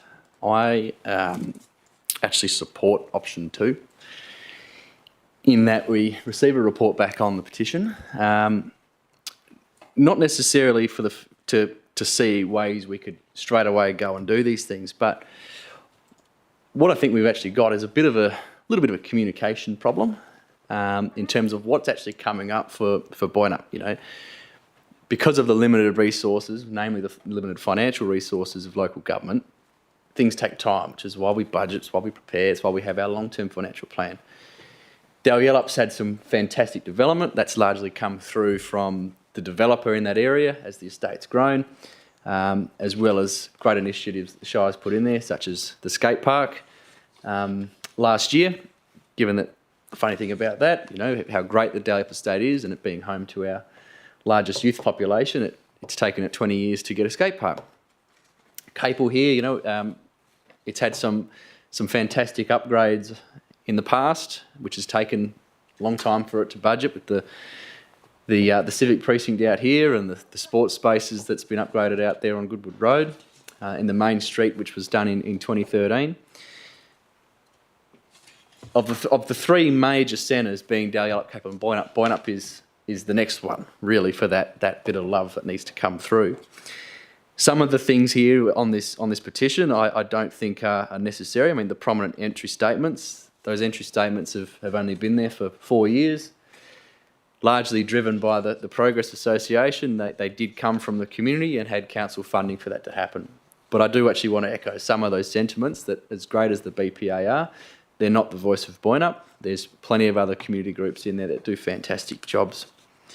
Landscape and gardening, while this does necessarily talk about establishing some new gardens, there are existing gardens within the town site which potentially could just do with a little bit of a refresh. We've done that here around the administration gardens. We've done that on some gardens in Dalyella. Those gardens near the intersection of Bridge Street and the South West Highway, perhaps they could just have a few little things done to it in the future. Perhaps it's something we could look at the next budget. Traffic calming and safety features, I mean, the answer to that I already know is that that's something we've been talking with Main Roads about for a very long time. Unfortunately, they like to hit the no button before you've even finished saying what you've said. But it's something that we'll continue to work on. Infrastructure and amenity improvements. There's some things coming up that, in response to a question to the council, I think a few months ago, Brian, there was a number of things we listed in there around things that are coming to Boynup. In future years, some things have already been delivered, like the sports lighting upgrade there at the Memorial Park. Improve lighting for the car park around the Bowls Football Club area to make it a bit more safer at night. So little things we're starting to have some wins with there. The rest stop and other things, well, that's something we're actually working on. But there's certainly some opinions out there around the dump point and the ORV, the overnight rest area in Boynup. But that's the thing, we'll keep listening to the community about that, and before council makes a decision on that in April. The seasonal enhancements, you know, we have worked on that in the past. A motion came from Councillor Tarantroy around that in 2022, I believe. We actually had no buy-in from the community into that at all, which unfortunately meant we didn't proceed. But look, it's something we could potentially look at again. But at this point in time, I'm not really sure it's a big priority with some of the other expenditure that the Shire has coming up. Ongoing maintenance and support, you know, it is something that we are working on, you know, with our recent workforce plan and the budget that a council adopted last year, which finally put some investment back into our workforce. We're really starting to see some changes in that, the improvement in how we're managing things. And the feedback I'm getting is that, yes, there's still things that can be done, but generally it is much better than it has been. And to be honest, the ovals and park space there at Memorial Park, I reckon nearly every time I go into town, they're there refurbishing and renovating that oval. Compared to what that oval was even just 3 years ago, it's certainly much better. And that's also in partnership with the South West Football League that we've had there when we hosted them there, while they had some work undertaken at their oval in Donnybrook. So, look, I think there's a lot in this that council is certainly aware of and is working on. But I think to make sure that we are saying to them, look, we are listening and we are reacting, I think we can get that report back, which actually really says what we're already doing. And of the stuff that could be done in addition, well, we can look at that and see if it's something to look at in future years, just like we have with other petitions. But you know, that's what I think. It's really probably coming down to a bit of a communication issue in terms of what's coming up for Boynup in the future.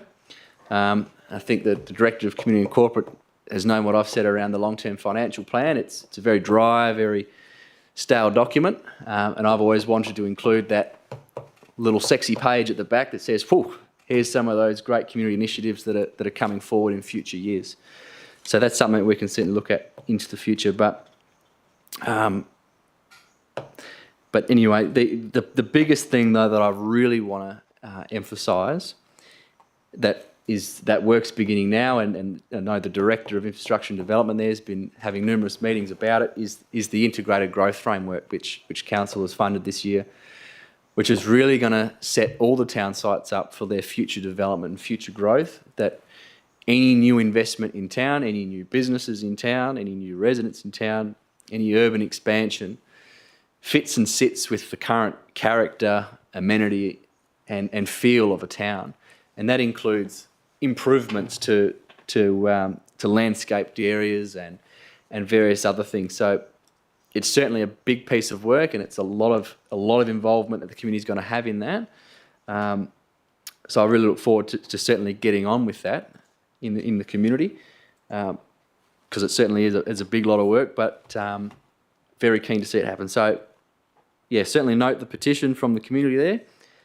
Wouldn't mind seeing a little bit of feedback on it from the administration. I think, largely we can say, look, we're certainly trying to get on with it, but see if there's some other things in there which might be some easy, quick wins to improve that amenity and buoyant up there. So that's my position on it. But yeah, certainly listen to what councillors vote on. Are there any further speakers to the petition? No? Does the mover wish to close? Yes, I remember a petition coming here to council for Dale Up for a dog and a human water fountain. And that petition got some action and traction because a report was done on it, and then we progressed from there. And I don't see how we can accept one report, one petition, and then do something about it, and then accept another community petition from another area within our shire, and then just receive it. So I believe that we should be doing a report. Now, a report doesn't mean that this stuff is going to happen. What it's going to mean is that the shire and the shire staff don't do anything lightly. They do due diligence. They get other people's opinions who live in Boyanup, and they involve other community organisations with their opinions on these listed items 1 to 6. So I don't see a harm in there being a report on it, because that would actually show whether there is support for that from other agencies as well, because we wouldn't just go ahead and do this. This is not a plan to do all these works. This is basically an investigation and a report into whether any of these things are already starting to happen, or any of these things are possible or not possible. So I ask my fellow members to think before they vote, and I know you do, and I commend this motion and request that my fellow councillors vote yes for the Boyanup residents. Thank you. I'll put that to the vote. Those in favour? Those against? And that is lost 3 to 4. We now move to the foreshadowed motion from Councillor Noonan regarding option 1. That in accordance with the Shire of Capel Standing Orders Local Law 4.94, Council move that the petition be received. Moved Councillor Noonan. Is there a seconder? Councillor Dillon. Councillor Noonan. Thank you, Mr. President. I'd first of all like to start by thanking Mr. Hasty for the hard work, the research that he's done in putting the petition together, all of the ideas that are in there. Lots of good ideas. They certainly, food for thought and that sort of thing. I take on board the point that Councillor Dillon made, that there are other community groups in Boyanup who do also need to be consulted, and also the point made by the President that it is time for Boyanup to receive a bit of love, after Shire of Capel. And so I think that the people of Boyanup, residents of Boyanup, can be heartened by that there's a general acknowledgement, I think, of that amongst the council. However, I do think that a report would have been premature. In addition to the petition here, we've also got the information that will come back from the community vision workshops, which we haven't seen yet, which that might bring another array of possibilities that we should consider. But I would like to think that we could receive the petition, but before we expend a significant amount of staff time preparing a report on it, let's give it to those organisations that we know of that would be interested, that are impacted in various different ways. Everyone from the Lions to the Hall Committee to the BPA. Let's give it to to the sports groups there. Let's give it to them get some more feedback, have a look at the vision, the workshop information that comes, and then get a report based on all of that information. I think that would be a good thing to do. Thank you. Councillor Dillon. Thank you, Mr. President. Thank you, Councillor Noonan, for speaking so well to the foreshadowed motion. I do agree. I will also agree that, it's time for Boynup to get a little TLC. I don't think anyone here from our various backgrounds around the Shire would necessarily disagree with that. I will just caution, as soon as you go to a community consultation, it's incredibly hard to get consensus on everything. It's just the way of the world. There'll always be someone who wants something in one particular place, for something, against something. But we try and listen and come to the best outcome we can for any given locality, and Boynup is no different. Look, I think this is a better way to go about this petition from Mr Hasty and all the signatories on there. I think we should receive it. It's not going to sit in a drawer. Like I said, everybody in this room tonight who's an elected member is very aware that Boynup needs maybe a lick of paint and a few nips and tucks, and I think we're on our way to getting that done, and this petition will help us in that planning. Are there any speakers for or against? Councillor McCleary. Thank you, Mr. President. Thank you, Councillor Noonan and Councillor Dillon. Look, I know I voted against the bringing a report there, but I think you've hit it on the nail. There's stuff coming to council that refers to Boynup at later dates, so that's where we'll be looking at it. There's lots of surveys out there. That's the importance of people getting in and having a participation in those surveys. This will give us information to go forward with, and that'll fit into our planning budgets going into the future. So yeah, look, this is what's before us at the moment, so I'll be voting for it. Councillor Ferguson. Thank you, Mr Shire President. Look, I thank Mr Hasty for bringing the matter to council, but I do support the fact that it be received as a report, because to my observation, we're already covering most of these matters in the long-term financial plans and other council documents. And our Shire President, Councillor Doug Kitchen, gave a very eloquent argument as to why option B should be presented. But the way I heard that, he listed the number of initiatives that have already been embarked upon in Boynup, which I commend. But nonetheless, I think that reinforces the fact that, in fact, there's a lot going on that, in fact, the community perhaps needs to be better informed of. And I've got to say, in my particular short time on council, I've never found anything that Boynup wants that Boynup didn't get. It's receiving the appropriate attention it deserves as a treasured centre and location within the Capel Shire. And I think that what we're doing here is taking the pragmatic way forward. We've already got the instruments in place, and we can, through the community consultation process and the community bodies, community associations, etc., they can add to this if they so choose to. But I think we're arriving at the right spot, and I'll support the motion. Thank you.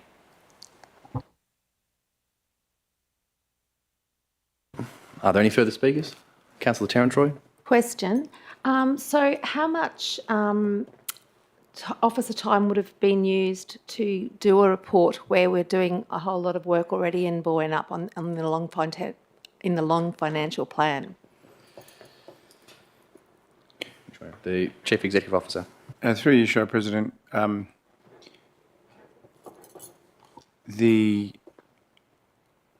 think the Shire President in his comments referred, probably the most appropriate way to respond is the Shire President referred to the Integrated Growth Framework and Plan. We've now concluded the second phase of that consultation. Now that's had quite a deal of officer time in attending those workshops to listen and to hear what the community's got to say with the support of an engaged consultant, Hatch. All of the information that's come from this stage of the consultation will now be put together by Hatch and then ultimately be put into some draft town site strategies that will go back to the community again in April. So the suggestions that Mr Hastie has come up with and anything else that's come out of this phase of consultation will be considered, can be considered by the consultant and ultimately go back to the community for further input in the last phase of the consultation. So there is a great, look, it's a significant piece of work that largely sets, 10 to 15 to 20 year strategies for each of our growth centres, including, Dalyellup, Boyanup and Capel. But it's warranted on the basis that it's how we would plan to spend our money in each of those town sites over a very long period of time. Councillor Tarantroy? Could I move for an amendment, please? You can't amend. Until it's accepted, yep. Well, you can't. The standing orders prescribe council can only move one of those three options, and they can't be amended. They can't be amended. Okay, thank you. Are there any further speakers to the item? No. Councillor Noonan, do you wish to close?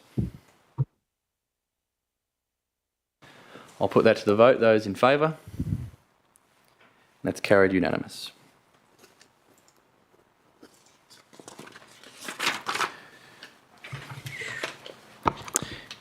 There are no motions of which previous notice has been given, and there are no questions of which previous notice has been given. We now move to Chief Executive Officer reports. Item 13.1, the local government election of 2025. Is there a mover for that report? Councillor McCleary. Seconder, Councillor Dillon. Councillor McCleary. Yeah, thank you, Mr. President. I think it's pretty straightforward. We've got a quote in to run this election. I can see the prices have gone up from previous elections, so it's something we have to do, and it's good to see we've got the quotes ready for a budget. Councillor Dillon. Thank you, Mr. President. Yeah, look, it's not an inexpensive exercise conducting a local election, so we're engaging the Australian Electoral Commission. Could be higher, could be lower, but we're knocking on 80 grand for them to conduct our local government election. Australian Post costs have gone up. Electoral Commission workers' costs, their salaries have gone up recently as well. So it's not an inexpensive thing, but it's something we need to get ready now, and I'd encourage all councillors to vote for it as presented.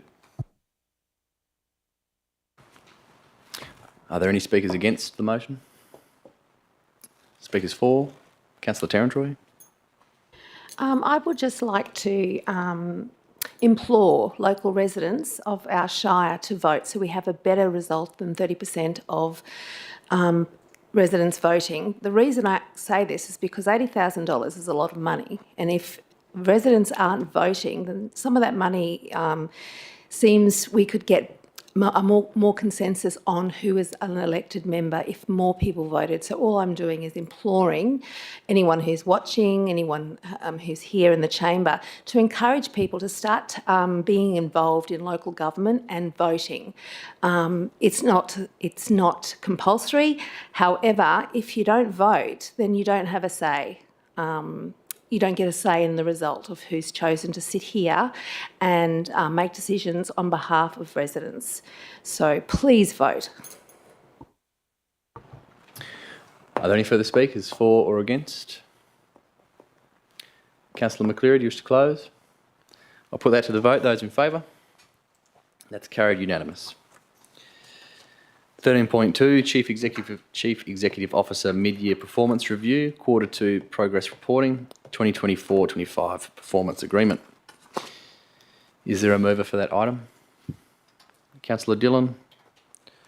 Seconded, Councillor Ferguson. Councillor Dillon. Thank you, Mr. Shire President. Look, I won't go on too much about this one, but the mid-year review looking pretty good for our CEO. Anything not started, there are various reasons for.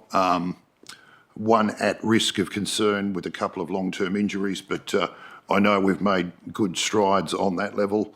And unfortunately, things do happen, even though we try and prevent them as best we can. But look, ultimately, a good mid-year review, and I'd embrace or ask all the councillors to tick this off and move on. Councillor Ferguson. Are there any speakers for or against the item? No. Anything further, Councillor Dillon? I'll put that to the vote. Those in favour? It's carried unanimously. 13.3, Walga Consultation Paper, Chief Executive Officer KPIs and online registers. Is there a mover for that item? Councillor Ferguson. Is there a seconder? Councillor Terrantroy. Councillor Ferguson. Thank you, Mr Shire President. I'd just like to move as printed. Thank you. Councillor Terrantroy. Are there any speakers for or against the item?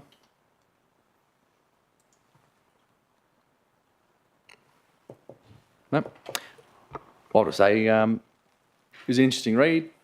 Majority of the consultation paper positions, particularly regarding CEO KPIs and registers, is something we're actually already doing. So that's great for us, I suppose. But yeah, seems all pretty straightforward otherwise. All right, any further speakers? Councillor Ferguson, anything further? Thank you, Mr Shire President. I'd just like to commend this particular report to Council.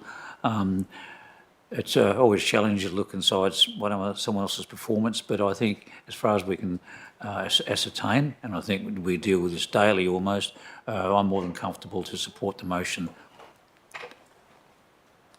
I'll put that to the vote. Those in favour? And that's carried unanimously.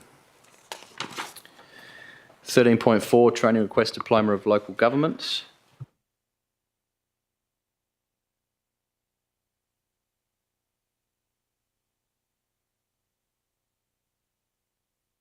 Yeah. Councillor Mogg, you have declared a financial interest in this item. Just ask you to leave the room.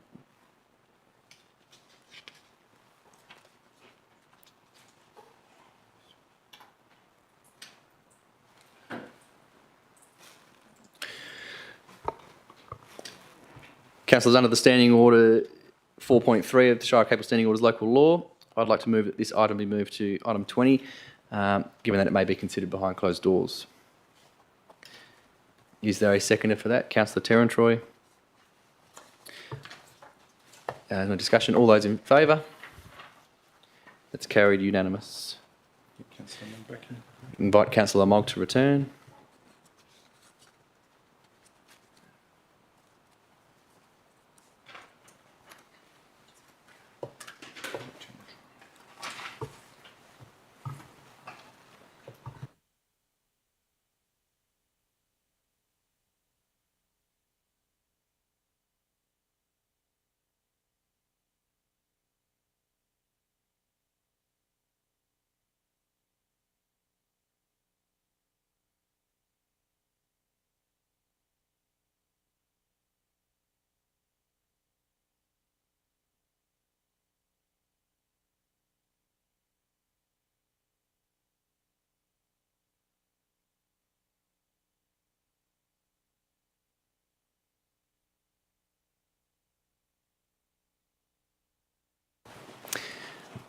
All right, Section 14, Infrastructure and Development Reports, 14.1, New Delegations, Section 29, Certificate Short-Term Rental Accommodation. Is there a mover for that item? Councillor Ferguson. Seconder. Councillor McCleary. Councillor Ferguson. Thank you, Mr Shire President. Look, during the council briefing session, I asked a couple of questions in respect to how this delegated authority would work. And for my part, and I suspect those councillors present at that occasion were satisfied with the response from our director. And so I'm happy to move this motion and support it to the extent that it enhances the operational efficiency of council and appropriate officers delegated by the CEO are able to execute the authority that is given to them. Thank you. Councillor McCleary. Thank you, Mr President. Councillor Ferguson. I did have a few questions which I sent through and they were answered, but it's interesting this, it gives a delegation administration process, and yet we have a state government that collects a fee for all these things and we get nothing for it. So it's just another process. And I think having delegations and a register in that works quite well. Just for interest of the community, the government charges $250 to register and $100 per year to maintain it, and we get nothing of that. Are there any speakers against the item? Speakers for? No. Mover wish to close? I'll put that to the vote. Those in favour? That's carried unanimous. Item 14.2, Amendment to Family Daycare Centre, Lot 2835, Number 3, Eclipse Bend, Dalyellup. Is there a mover for that item? Moved, Councillor Dillon. Is there a seconder? Councillor Mogg. Councillor Dillon. Thank you, Mr Shire President. Firstly, may I thank Mrs Costello for making her presentation this evening, and also the Mr Patterson for stepping up to the microphone as well. Your attendance is appreciated. I've got to be honest, I was very surprised when I saw this come through on this particular agenda after only being tackled a little over 12 months ago. And my initial reaction was, well, that was quick. I did admittedly support the initial application, but I've got to say I've got some serious reservations despite the officer's recommendation about going to 7 and the overnight component. I'll pretty much leave it at that. Maybe some other thoughts may come out in summation, but I would like to see the status quo maintained. I think it is in a residential area. They've already got 4. 7 seems like a bit of a push, especially so soon after the initial approval. Thank you. Councillor Mogg. Are there any speakers against the recommendation? Councillor McCleary. Thank you, Mr President. Yeah, look, definitely I'm against this motion. I've sat on a DAP where we've looked at a commercial daycare centre around near Tiffany, and there was parking issues and movements of such, and that was a bigger piece of land and it was earmarked commercial. This is in residential and it seems to be growing, and I'm a bit concerned that it'll never stop. Look, I think we've heard from people that live next door, and I tend to agree. Like, I've got a family of 4 kids, and they all grew up, but they were all under 4 or under 5 at that stage. So we had 4 of them around there, but we also had a bigger block. But in saying that, I think that's irrelevant to this case. I just think it's too many. There's lots of comments about how they'll deal with parking, but you know, that was part of the deal when we were looking at the DAP for a larger daycare centre, and that got canned. So I think this is the same thing, and I think we'll limit it to a status quo. Are there speakers for the development? Question, Councillor Ferguson? I'm confused, and pardon my ignorance, I'm not entirely sure what Councillor Dillon's moved. Is he moving to adopt the recommendation, or is he moving to not adopt the recommendation? Councillor Dillon has moved the recommendation as per Which the officers. includes the increase in the patronage. Does, but based on what he said, he has spoken against the item. There's nothing that compels a mover to actually vote Okay. with the Right. recommendation. Well, then, thank you, Mr President. Now that's been clarified, and I know my hearing is failing me, but I am taking steps following advice from Councillor Mogg to deal with that.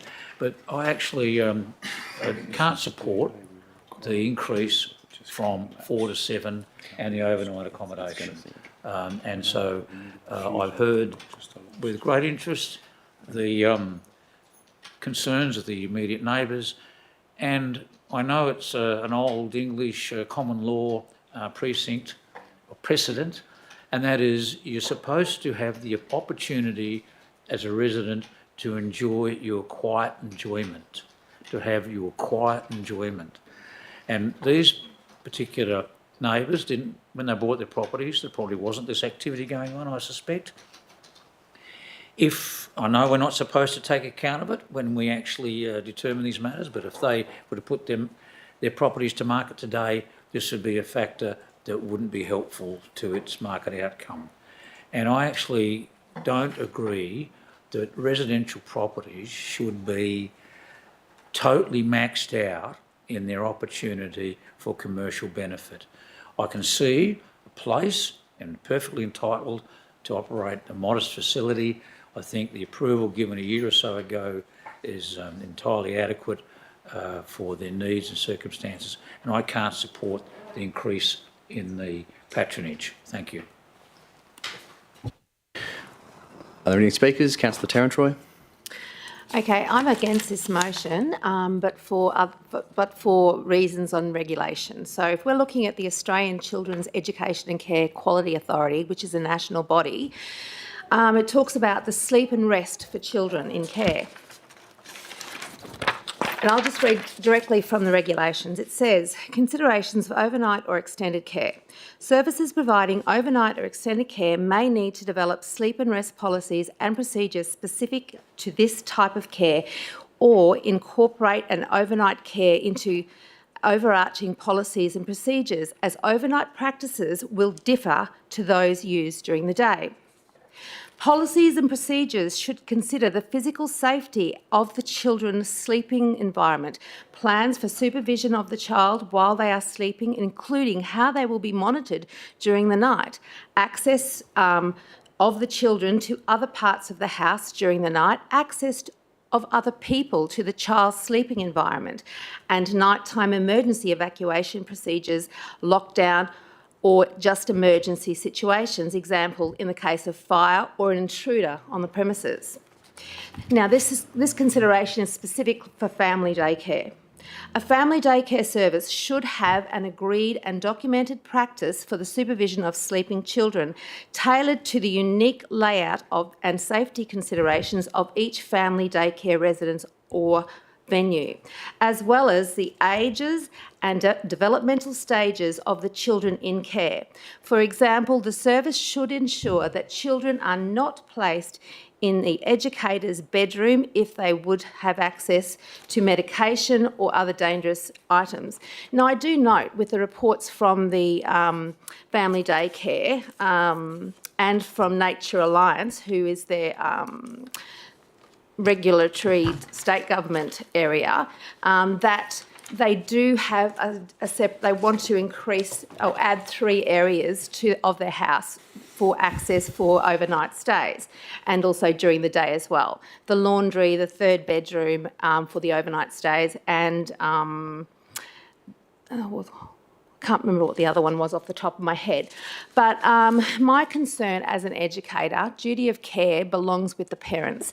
And I think in a family day care, it's not appropriate to have children in your care for longer than 12 to 16 hours. We're talking like, possibly 36 to 48 hours that this child is in overnight care, up to 2 children for 2 nights, and so that could actually take it into 72 hours if they're also in care during the day. And I do not think this is appropriate psychologically for children, because, I'm a teacher, I understand how kids work, and this is not in the child's best interest. Thank you. Thank you, Councillor. Are there any further speakers? Councillor Ferguson, a question? A question, if I may, to you, Mr. Shire President. During one of the presentations, one of the speakers referred to the ratio of staff to children. My understanding is in the submission here that it's 1 staff person, but nonetheless, one of the presenters argued that if you went above 4, you needed 2. Can I get clarification from the staff if they are aware of the response to that, please? The Chief Executive Officer. Through you, Shire President, I might ask the Director to contribute as well, but Councillor's being asked to determine the application on planning grounds. The licensing requirements that Councillor Terrantoy referred to is actually the management operations of the family daycare itself. We are talking about 2 separate things. So in one case, Councillor being asked to determine the application based upon the planning and development regulations. Separate to that is whatever's approved by council within that development application. The operator of the family daycare is then, they need to comply with the licensing requirements, which is the management and operation of the family daycare, which is what Councillor Terrantori referred to. Does the Director want to add to that, or the Director of Infrastructure and Development? Yes, if I can. Certainly in terms of the regulations, in fact, Regulation 21 requires supervision to be in accordance, and the ratio of that to be in accordance with a sufficient and appropriate amount of staff to deal with that. So it doesn't specify in absolute numbers. The age of the children, the number of children on a premises, and those sorts of things is a requirement in through there. Having noted that a family daycare centre is limited to 7 children, and once you move beyond that, then you move into a different category of land use.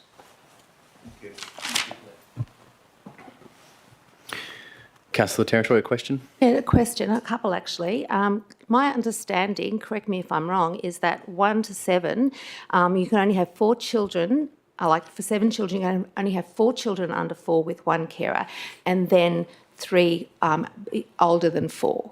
I'm just clarifying that because that's my understanding of the regulation. And the other question was in relation to... I'll let you answer the first question first. The Director of Infrastructure and Development. Yes, through the Shire President, yes, there was a limit in terms of being no more than 4 preschool children in terms of that ratio. One is in the 1 to 7 ratio. Councillor Terrantori, further question? My second question, if the council vote against this motion, could we be taken to SAT for it? The Director of Infrastructure and Development. Yes, thank you. Through the Shire President, yes, this is a development application. Every decision emanating from that application has a right of review through the State Administrative Tribunal. Alternatively, they can come back to council and ask for council's decision to be reviewed. So there's a number of avenues there, but certainly the State Administrative Tribunal is an option. And just one more question. How much money would that cost residents, a SAT review that fails and that we have to, then they could possibly charge us the legal fees for going for SAT? How much could that possibly cost residents? Again, through the Shire President, so an application of this form, because of the value of the development, would be a Class 1, so legal representation is generally not required if it was to go through to a full hearing. There's a number of processes, including mediation. If it was to go to a full hearing, then it would be staff time, and that could be, it could be many hours of work, but it would be a cost to the administration just in those terms. Thank you. Councillor McCleary, question? Yeah, I have a question. If we're going to refuse this, we have to have a reason. That's my understanding under planning rules. Yes, and, council cannot just refuse it. It has to have a reason for refusal. Sorry? Council can't just vote against this recommendation. It has to have a reason for refusal. Yeah. My question relates around the car parking. So it's talking about going to 9 children, and in essence, that's 8. 7. Director of so that's Infrastructure, six vehicles that could be coming in. There's only 1 car park bay that we're requesting from the development approval. And I think that was, I hark back to the DAP situation where car parking became the issue of moving of cars in and out. I'm just wondering whether that's a justifiable refusal reason. Thanks. The Director of Infrastructure and Development. Yes, through the Shire President, yes, car parking is a legitimate grounds for consideration in terms of any application and could form one of the grounds of refusal. Councillor Territory, question? Yes, a question. They're non-compliant with signage. Could that be grounds for refusal? The Director of Infrastructure and Development. Yes, through the Shire President. Any form of non-compliance against council policy could be grounds, if considered collectively, yes. Are there any further Thank you, speakers? Mr Shire President. Councillor Ferguson? I imagine it'd be a question for the Director, but nonetheless, the question is the intensification of the development considered unacceptable by council, the reason for refusal? Sorry, can you repeat? Could you please repeat the question, Councillor Ferguson? Thank you. Is the intensification of the development reason for refusal and could be justified as such? The Director of Infrastructure and Development. Yes, thank you. Through the Shire President, absolutely.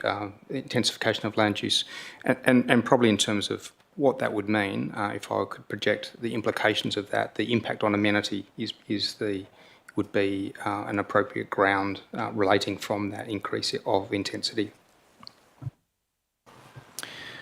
I'll speak to the item now. I'll speak against it. I'd also just like to foreshadow the following motion.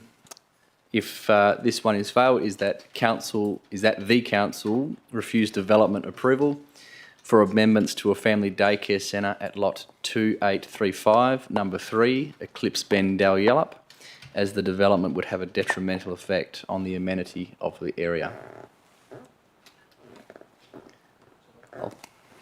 I'll send it through to you as I'm talking. Look, I suppose. Oh, sorry, I do. Yeah. No, that's foreshadowing that. But I'll speak against this the development approval that's on the table right now. But just first, before I go any further, I just want to acknowledge Mrs. Costello. I've lost someone from mesothelioma. I know how hard it is, and I know how hard it would have been for you to talk about that, so I appreciate you sharing that with us. Look, I listened to it as Council has discussed this item, and look, there's certainly some items there I agree that need resolution around the parking and around some other non-compliant matters. But look, going back to the original development last year, I was certainly supportive of that. While there were some issues then, when new things come on that may have a small impact but aren't large, I'm generally supportive of them because, particularly in residential areas, it's where businesses can start.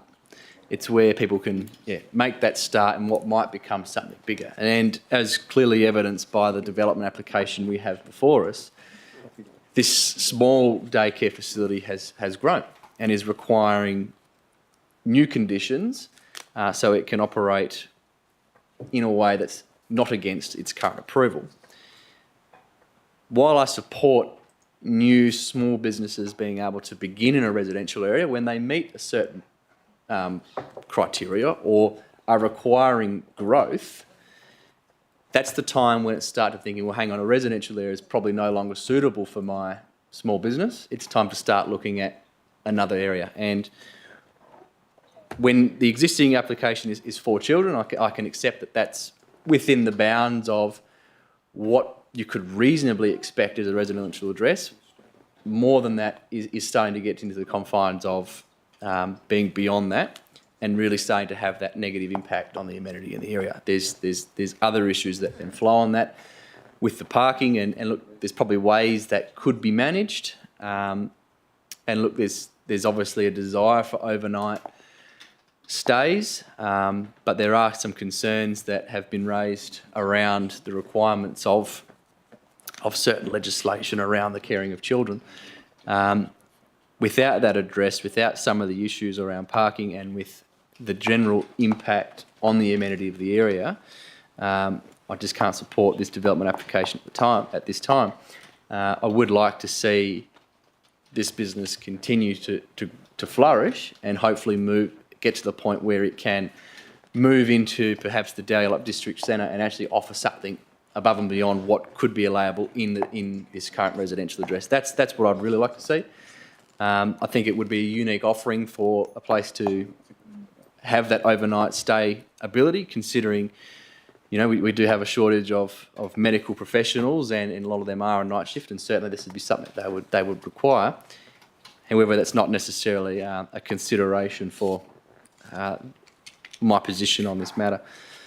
So I'm happy to support the development as it is in its current form, but given that it is needing to expand, I think that's time to start looking at more appropriate areas within the Dalyellup locality to shift that business to. So, as I said, I put forward that foreshadowed motion. I hope councillors support me in voting down this current item that's a motion that's on the table, and we can then consider the foreshadowed motion. So, with that, are there any further speakers to the current item? Councillor Noonan. Thank you very much, Mr. President. I'd also like to just make the point that I won't support the current motion, and I thank Councillor Kitchen, the President, for foreshadowing the motion that he has. I thank Ms Maudsley for bringing the application. It's been a good conversation, and good to sort of see how things have developed in the year since we approved the development of the family daycare. I thank Ms Costello and Mr Patterson for coming along and speaking tonight. I appreciate very much their sentiments and concerns, and the point that Councillor Ferguson made, that every resident is entitled to the reasonable amenity of their property, enjoyment of the reasonable amenity of their property, quiet amenity of their property, is a very good point. And one of the other, two of the biggest concerns that I have, or three, I suppose, the car parking that Councillor McCleary mentioned, the concerns that are raised in the submissions by Ms Costello and Ms Patterson about fire, the event of fire and moving, kids quickly. But the other concern that I have that I think should be put up is the presence of a large, unfriendly dog that has to be locked away whenever the kids are outside, and so that adding to the noise and the inevitable frustration or tension that creates, so I think that's a real problem.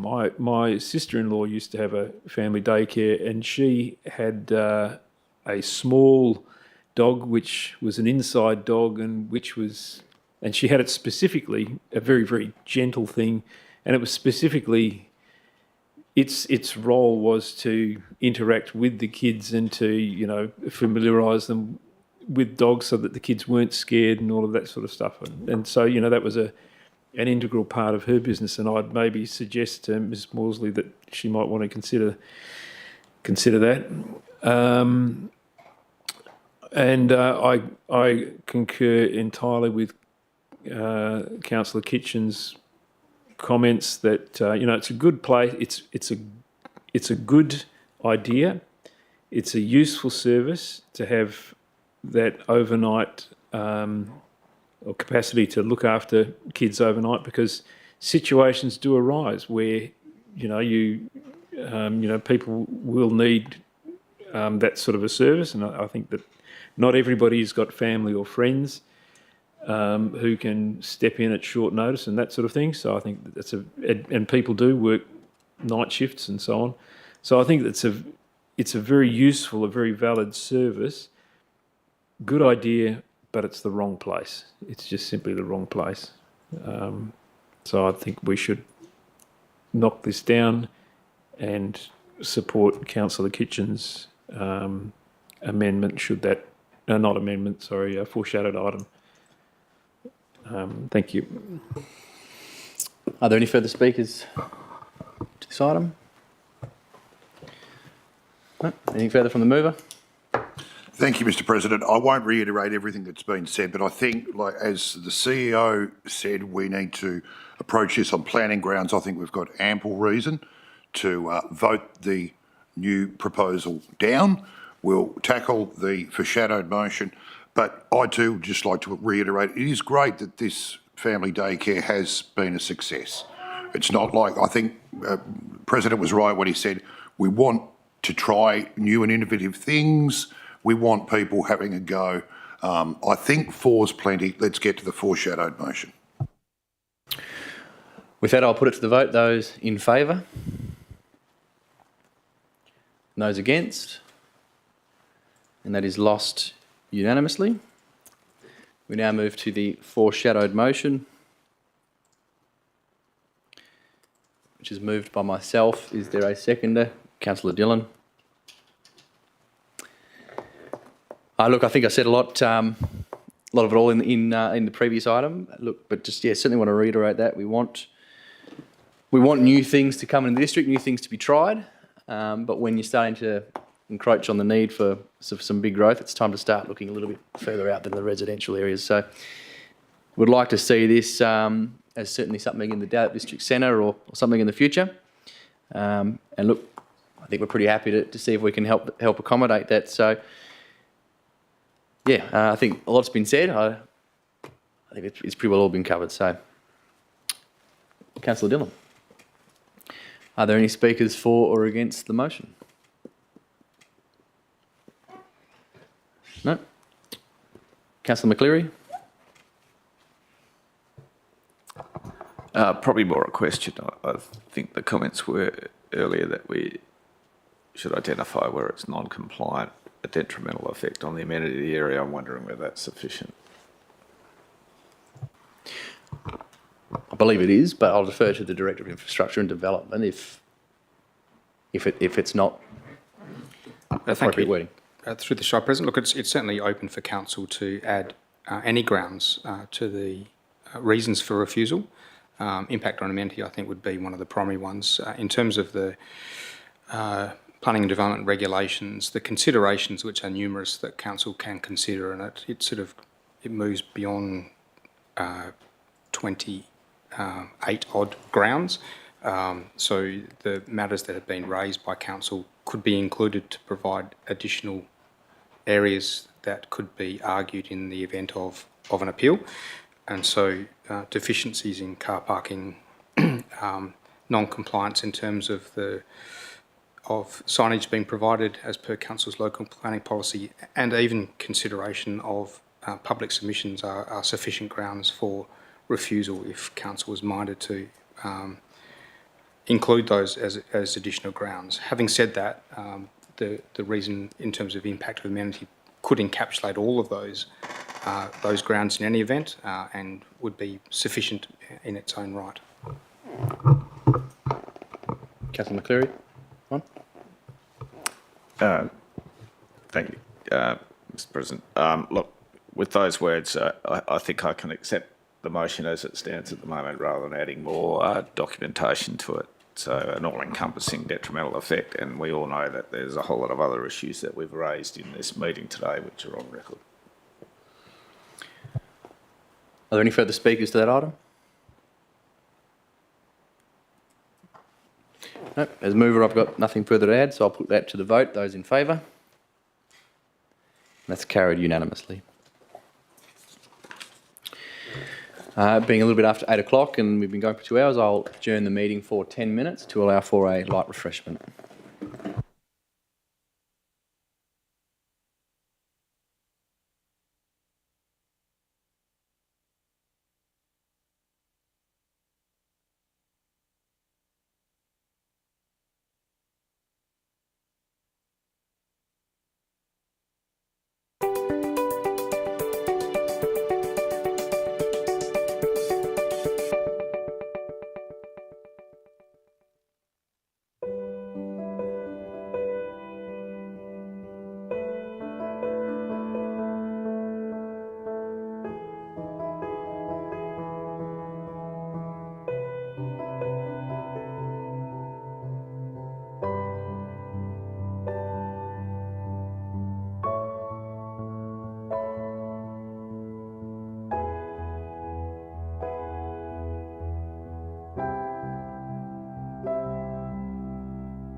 Ready to crack on.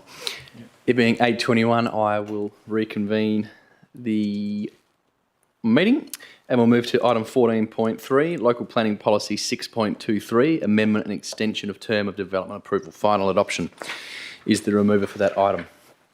Councillor McCleary, seconded. Councillor Ferguson. Councillor McCleary. Thank you, Mr. President. I'll move the motion as read. Councillor Ferguson. Is there any speakers for or against that item? No. Councillor McCleary, anything further? No, look, I think this is pretty straightforward. It goes out to advertising, so it'll come back to council once it's had all the comments on it.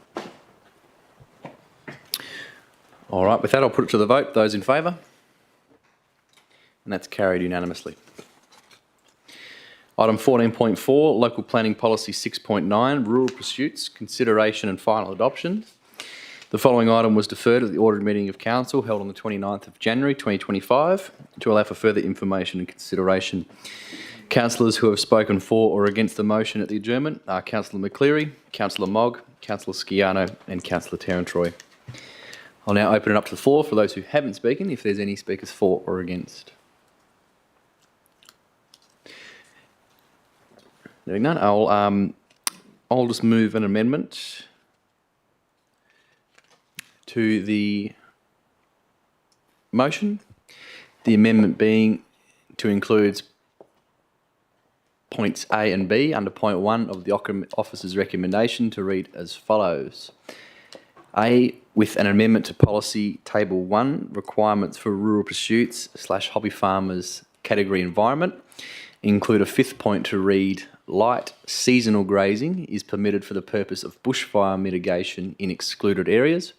This does not apply to conservation category or resource enhancement wetland. And B, with an amendment to Appendix 1, large animal management plan requirements, fencing guidance points to be A, sheep, small stock, calves and foals, 5 to 7 strand line, ring lock or similar. And B, cattle, a minimum of 4 strand line electric fence. Is there a seconder to that amendment? Councillor Dillon.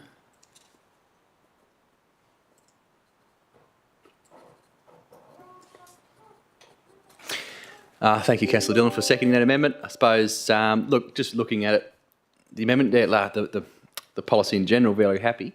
I suppose just under those environmental considerations, I agree with the desire to protect it, but I think we need to balance that against some of the bushfire issues that may occur in some of these lots. So I think just light grazing in those areas at certain parts of the year to mitigate part of that can be an effective mitigation strategy versus mechanical mitigation which may be required. So I think using the livestock that are already within the property to do that is a much more sustainable outcome. And the changes around the large animal management plan requirements, I suppose just around point A there, I suppose small stock doesn't necessarily mean young animals, and calves and foals in particular need better fencing, so I'd like to just stipulate that.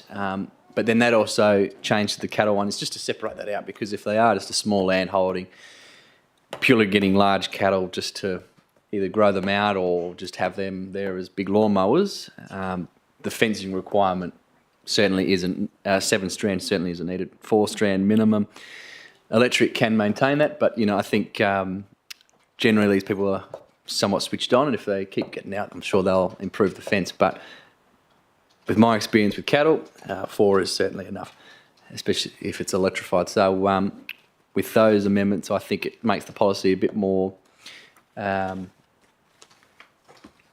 amenable to current livestock practices, is consistent with the other points within the policy, but also just enables some common sense mitigation measures around bushfire, which is certainly an issue for this district. So hope everyone supports those amendments. Councillor Dillon. Thank you. I'd like to compliment the Shire President on this very sensible amendment.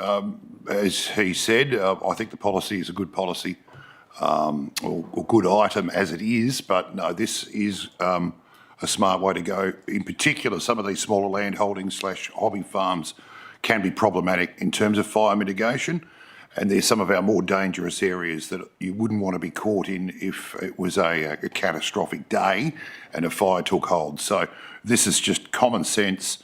It's not overstocking, it's seasonal, and it's for mitigation. I think we should proceed with this particular item with the amendment as put forward by the President. Are there any speakers against the amendment? Speakers for? No speakers? No.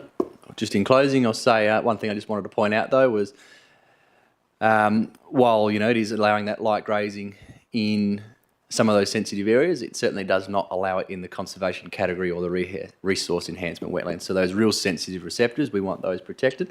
And in general, farmers don't like to put their cattle in those anyway because the environment is their workplace and they do like to protect it. So just, council supports it. So with that, I'll put it to the vote. Those in favour? And that's carried unanimous. We now return, that becomes the substantive, part of the substantive motion. Are there any further speakers to that item? No. Councillor McCleary, as the mover to the item, do you wish to close? I certainly do. Thank you, Mr. President.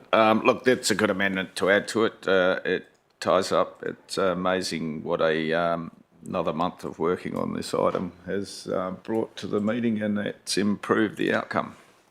So I'd like to put the motion to the vote.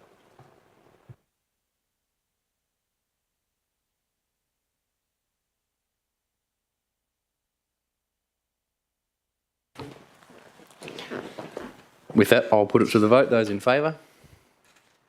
That's carried unanimous.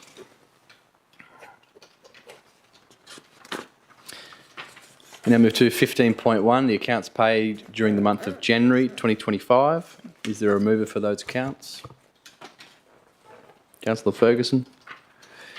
Seconded, Councillor Mogg. Councillor Ferguson. Thank you, Mr. Shire President. Just briefly, any questions I had in respect to this, I raised at the briefing, and I'm more than comfortable to support the motion. Thank you. Councillor Mogg. Are there any speakers for or against those accounts? No. Councillor Ferguson, anything further? I'll put them to the vote. Those in favour? And that's carried unanimous. 15.2, the financial reports for the 31st of January 2025. Is there a mover? Councillor. Seconded, Councillor Mogg. Councillor McCleary.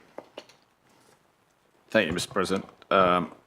I'd like to move the motion as read and add some commentary to it. Look, I noticed the Capital Works Program report is included in there, and I picked up a few things. There's still a substantial amount of spend to happen till the end of the financial year. I hope we can achieve most of it, and that'll draw out in the budget review that we've got going forward.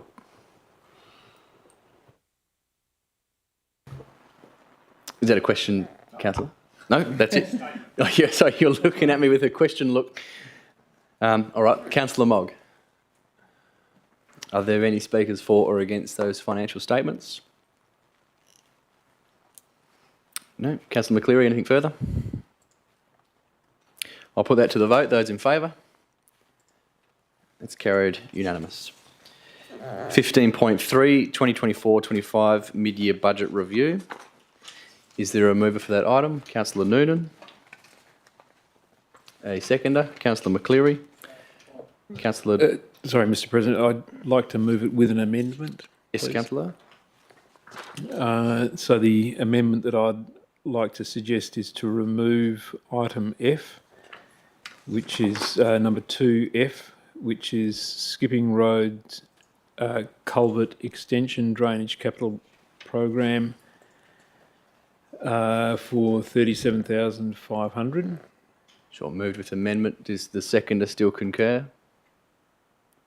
No. Is there a seconder to Councillor Noonan? Councillor Ferguson?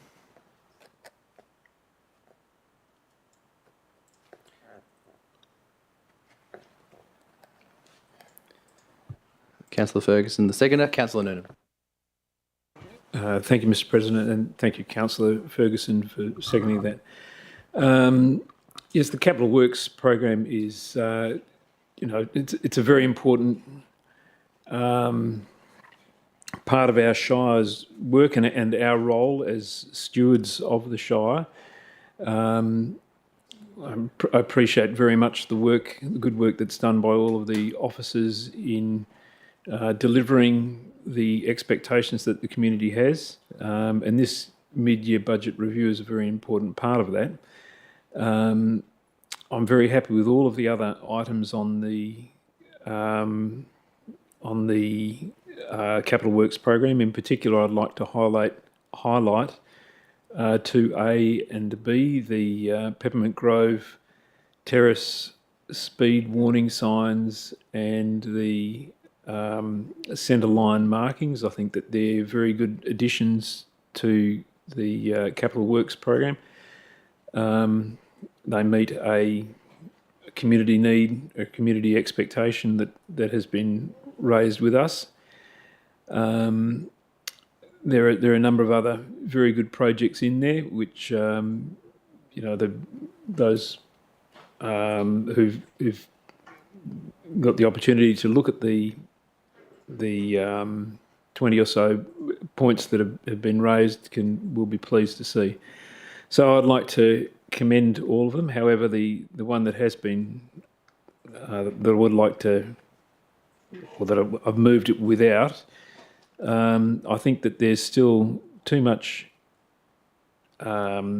uncertainty around Skipping Road and the council's involvement in any upgrades there. I think that we need to, number one, I think that we need to see the Silica report, as well as that needs to be provided to Mrs. Davies. I think that we need to go back to the EIL applicant there, because if they're the main ones who are requiring an extension to that road, then they're the I think that shouldn't be an impost that's paid for by the rest of the Shire.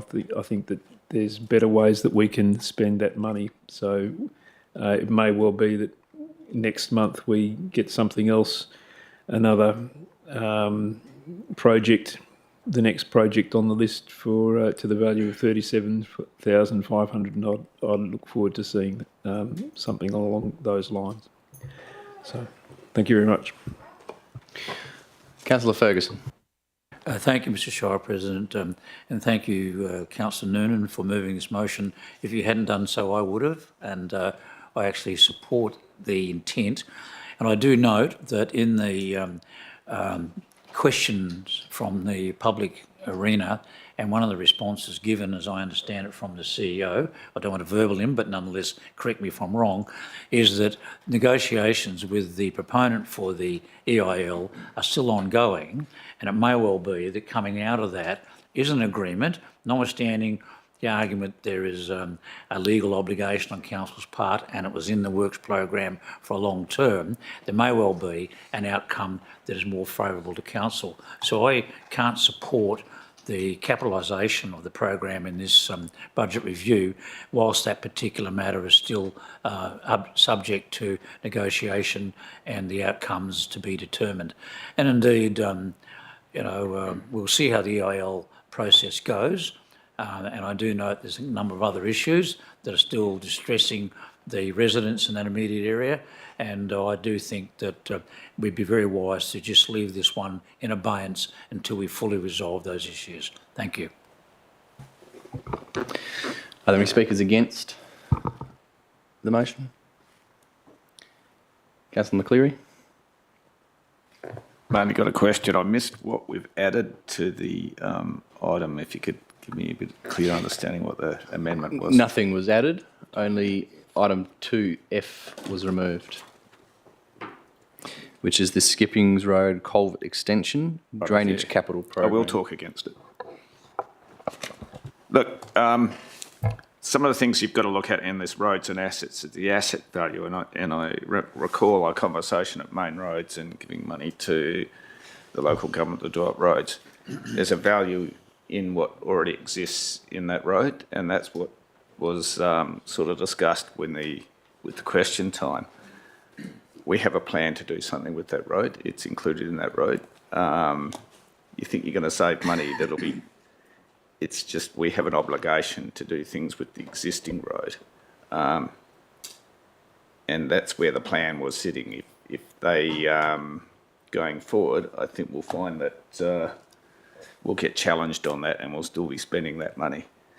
The other thing I have in general with this item is I sat in this room when we were setting budgets at the start of the year, and we had to have this amount of money, and suddenly here we're chucking things in at the last minute because we haven't spent the money on the things that we needed to spend, and I'm not happy about that.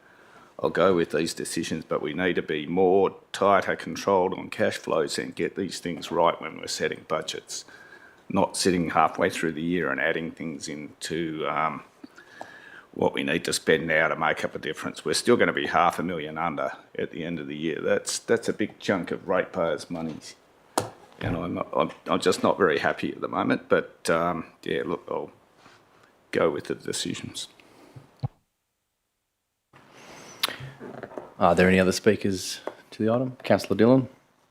Thank you, Mr. President. Look, I appreciate where Councillor Noonan's coming from with his amendment. However, I am a bit of a like mind of Councillor McCleary, maybe not quite as upset, shall we say, but I'm a bit in agreement. Like, not only are we putting in a heap of work to be done this financial year, but, I mean, we're probably going to struggle to get even a modicum of that accomplished as well.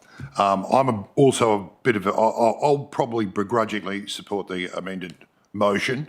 I'd probably rather it stay in there. It is an investment in our community for the community in that part of the Shire. But like I say, I know there's some conjecture about the applicant, upgrading the road and what have you, but I think we should probably have just proceeded with it as it was in this mid-year budget review. But I'll reluctantly go along with it. Are there any further speakers? Councillor Terence-Roy. Yes, well, thank you, Councillor Noonan. I'm a bit torn because I agree with Councillor Noonan what you said. I agree with Councillor Dillon what he said. I also agree with what Councillor Ferguson said, and also with what Councillor McCleary said. So this road, this culvert, has been on the road, like on the plans for the community before this extension of 148 Skippings Road occurred. So I know that the road width needed widening for the people who live on Skippings Road and who use Skippings Road. So I'm a bit torn, and I'll have to think on it a bit harder before I vote. Yeah. Are there any further speakers to the item?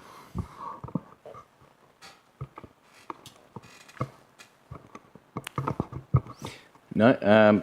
Just in case it does occur with this item, depending on which way it goes, I'll just foreshadow the original officer's recommendation, just depending on where council goes, because I feel it's quite split at the moment.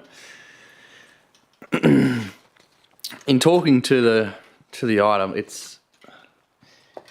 look, I really do understand the concerns the community has there regarding the extractive industry licence on Skippings Road there, and being cautious to walk a fine line here between relevance to this and also what we're actually considering, which is a budget. But when I look at extractive industry licences, I take them extremely seriously. There's something that from day dot when I was elected to council is something that I wanted to improve the outcomes for the community on, and working through council and a lot of the work the administration put in, and then all the consultation that was had with the industry and community, we've landed on a very sensible performance-based policy around extractive industries. And that's where council sinks its teeth in. That's where it demands that's where council demands the improvements on road infrastructure or various other things on the transport routes that the extractive industry may be using on the local road network. I understand that this is just a complete coincidence of time, that the Skippings Road culvert extension just happens to be occurring at the same time as there's an extractive industry licence application, but it doesn't negate our duty to ensure that our infrastructure meets the minimum standard set by ourselves for road safety, for road asset maintenance, for various other things. The culvert that's currently there does not meet those standards. Regardless of whatever decision council makes around the extractive industry licence, should or should it not come to council, the culvert needs to be widened. This has been programmed in our drainage capital work program for some time. In fact, I can even recall it back to our drainage strategy of 2018, that it was one of those things that came up as needing repair because through years of not quite adequate drainage management, the previous method was just push all the dirt to one side and we'll pick it up later on when it's dry. Well, it was never picked up later on when it was dry. So we've ended up with way too much dirt on the sides of roads in some areas that's leading to bad drainage outcomes. Skippings Road is probably one of the best examples of that ever happening. There's a good pile of dirt there that's just blocking the drain and ruining what it's actually there to do. And as I'm sure councillors are very familiar, it's actually quite close to the watershed there. So there's a lot of water that moves through that area. I really do understand and appreciate those concerns that are coming from the community on that. And I can tell you now, when that EIL does come through council, I'll be making sure the community gets absolutely every single benefit it can get out of it within the legal framework that the Shire can reasonably impose on an extractive industry licence, if that's the way we decide to proceed, if we do decide to support it. But that remains to be seen and subject to further consideration and council review. So that's further down the line. But in terms of the annual mid-year budget review, as I've stated, we have a duty to our assets, to community safety of the roads and infrastructure they use. And I very much want to see this culvert extension remain there, as it is completely our duty to ensure that it meets those standards. That's on that. On the rest of it, look, supportive of some of those new expenditure initiatives that were not included in the budget when we adopted that back in July. Similar comments to Councillor Dillon, in that I agree with some of the comments Councillor McCleary has made around certain frustrations. But again, my language is probably just not as strong, because we are in a difficult climate around procuring work and workforce and various other things. There's also delays in many other things that are outside of our control. But there also are a number of initiatives that are being brought forward for funding that were carry forwards from previous years, which is great to see those commitments which were made in previous financial years finally honoured. So certainly happy to support what's in here and those changes in budget provisions in item 3 there. So with that, I commend to the council that we don't support this and go back to the motion that I foreshadowed, which is the original officer's recommendation. But completely understand the intent, completely understand the concerns of the community. But I think, as we've heard a lot tonight, our duty is to our infrastructure, and this drainage issue is our responsibility. With that, are there any further speakers to this item? Councillor McCleary, question? Thank you, Mr. President. Two questions. I heard earlier in the night that we were out to bid for the culvert. Is that correct? Sorry, I didn't hear the question, Are we Councillor. out to bid for the contract for the culvert already, or is that still yet to happen? I don't believe so. And that's an in-house work, is it, as well? Or Yep. And The Chief Executive Officer. So just in answer to Councillor McCleary's question, so no decision about the procurement or the delivery has been made until we're sure that the funds are within budget. Yep.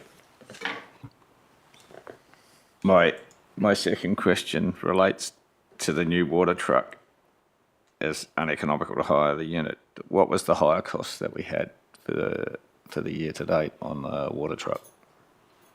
Might have to take that question on notice, Councillor. Through do the you show, have it? President, I can provide some. So we've been hiring the water truck now for a number of years. Councillor McCleary, I think we've normally been hiring it for a 5 or 6 month period each year. In the discussions with the new WACS manager, it was established that we could basically purchase a new truck, have the truck available 52 weeks of the year, and the payback period, based upon what we're currently leasing or hiring the water truck for, is less than 3 years.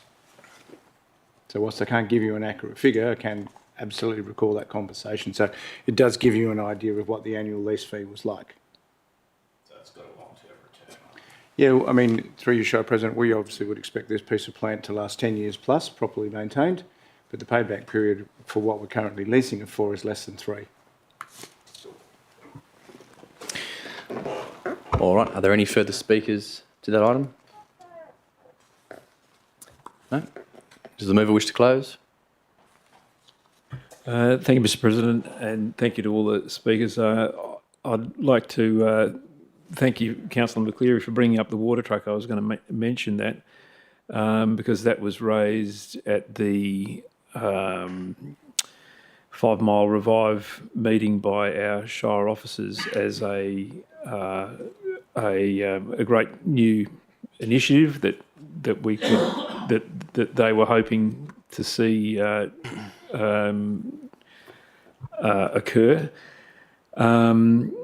It'll give us the opportunity to conduct more street tree watering, and so hopefully to improve the that verge tree planting process that we'd all like to see. There are many other very good things in there. We haven't spoken about the Capel Depot ablution refurbishment, which is a very good thing.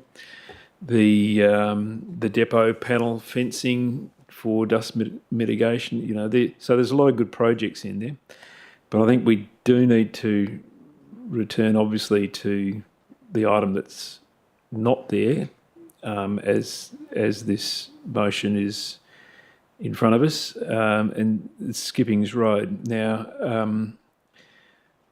I'm no great fan of US politics, but I know that certain presidents would never give a commitment to do something when there was the possibility of somebody else paying for it. And I think that if the EIL applicant is really serious, if the economics of that particular site stack up, if the dust or the silica report comes back and says that yes, it's an acceptable place to, or acceptable quantity or quality of sand to be taken out, and that it doesn't propose a health risk, which is still the concern that we have, being so close to a residence on Skippings Road, then I think that because they would be the main beneficiary of that upgrade, that it's only fair and reasonable that they pay for it.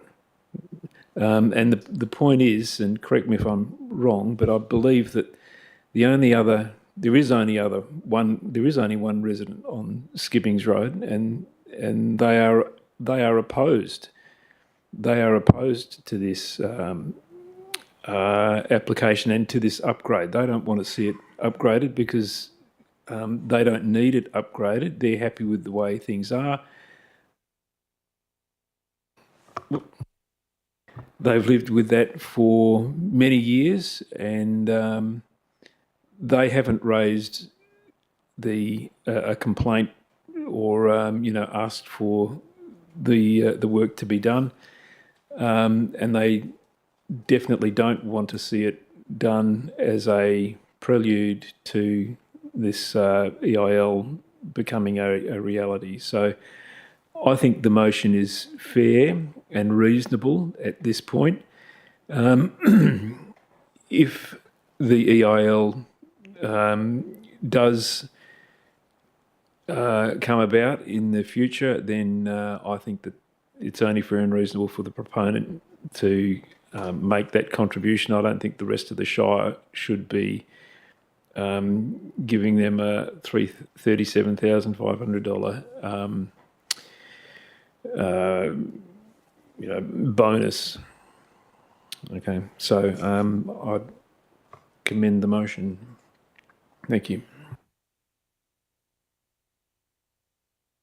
With that, I'll put it to the vote. Those in favour? And those against? And that is lost 3 votes to 4, which means we move to the foreshadowed motion.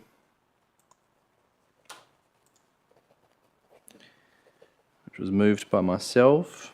Is there a seconder for that? Councillor Terran-Troy.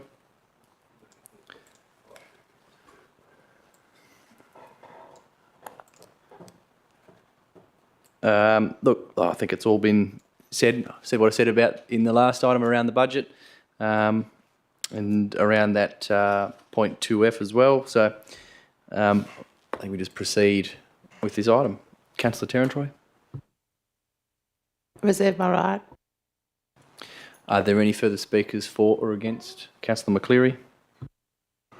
Thank you, Mr. President. It's good that it's back on the list of items, Skippings Road, the culvert. I think even if we get the work done, there's still the option to see if we can recover some costs from the EIL anyway, but at least it's on the books and it's going to happen. Are there any further speakers? Councillor Thank you, Noonan. Mr. Shire President. Sorry, Look, Councillor Noonan has the call. Councillor Noonan has the call. I'm sorry, my apologies. Sorry, apologies. Thank you, Councillor Ferguson. I'd just like to make the observation that I believe it's fanciful to imagine that a EIL applicant is going to turn around after we've done some major upgrades works and say, "Oh, look, that was very nice of you. Here, I'd like to pay for that, or I'd like to make a contribution for that." I'd like to, through you, Mr. President, and to the CEO, the directors, if that's ever happened before anywhere in the history of local government,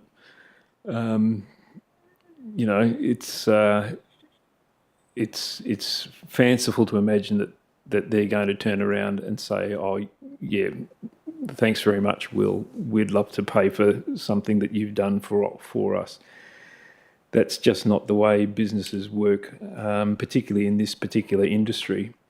So I stand by everything that I've said in the previous motion. I think there are some wonderful things in here which I would love to vote for, and I voted for them in the previous motion. So I would like for the ablutions, the fences, all of those sorts of stuff, the new water truck. I voted for that last time round. I'm not going to vote for this because I don't believe Skippings Road should be getting any Shire money, particularly in the current circumstances, particularly when we haven't got the report yet. So Thank you. Are there any further speakers to that item? Councillor Ferguson. Thank you, Mr. President. Look, I'm actually quite surprised that council has thrown away their negotiating card or position. I mean, the opportunity was, as I recall, it's stated by staff, by the CEO, that it may well be that negotiations with the EIL proponent may well lead to the fact that they would contribute some or all of the cost to actually undertake this culvert work. Now, by actually adopting this motion, which of itself was a very noble motion by and large, and everything else in there, I'm more than comfortable to support, but I'm reluctant to actually vote for it because I actually think this is a very, very silly thing to do. When you're dealing with these sorts of proponents, you've got to hold your position and hold it firm until you get to the point where you don't actually have any capacity to do so. We have a capacity to do so up to a point. And it may well be that it's fruitless. It may well be that in the end that we actually have to cave in and pay for it. But I don't think we should give it away before we even finish those negotiations. So I can't support the motion as it is, and I do think council is actually rather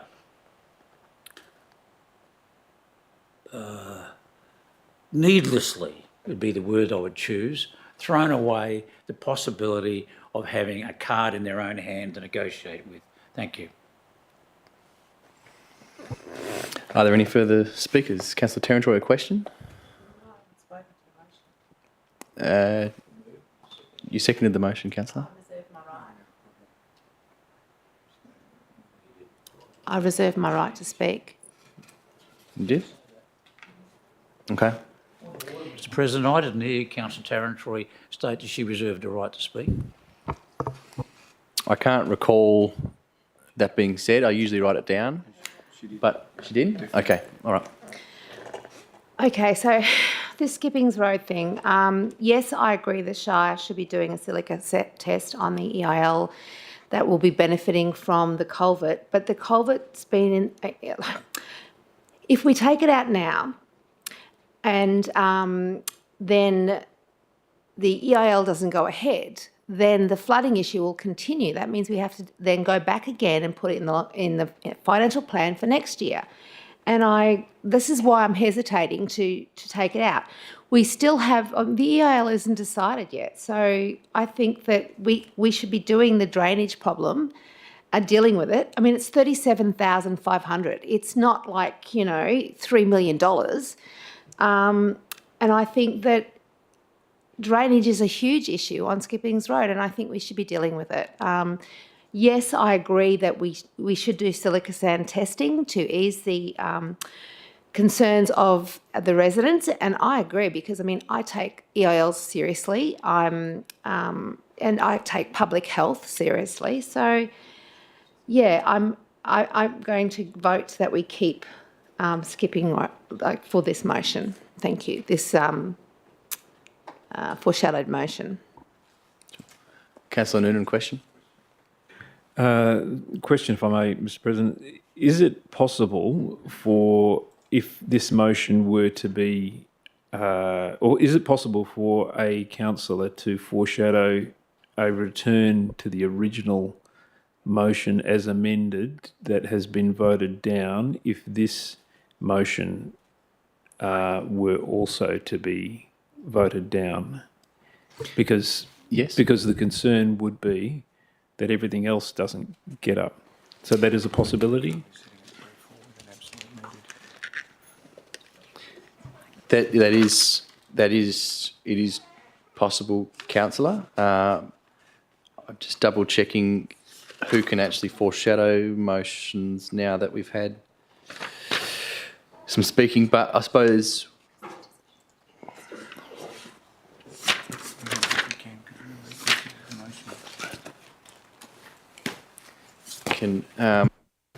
just while that's being clarified, we'll double check, but I believe it can be foreshadowed by someone who hasn't moved, seconded any of the motions that have been discussed on this current item. But I'll just double check that in the standing orders, just to ensure my advice is correct.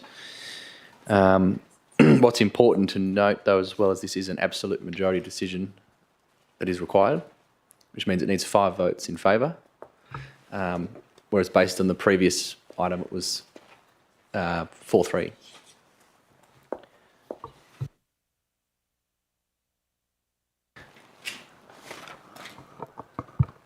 Are there any further speakers?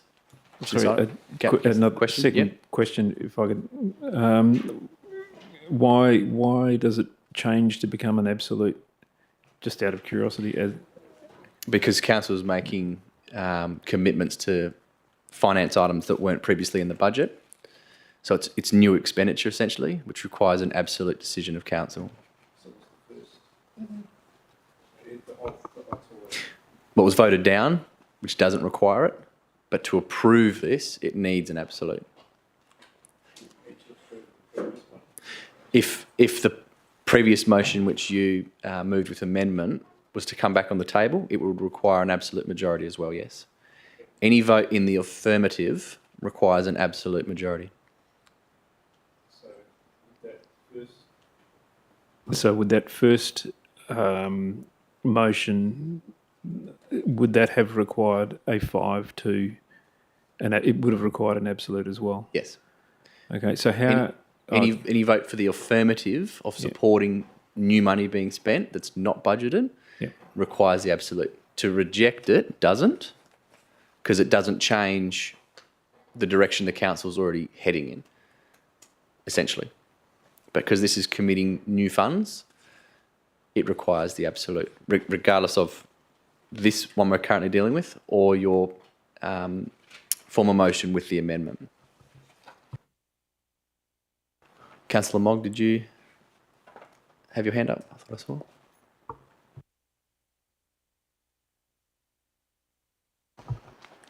I'd like to foreshadow a motion Yes, councillor. that if this motion does not go ahead,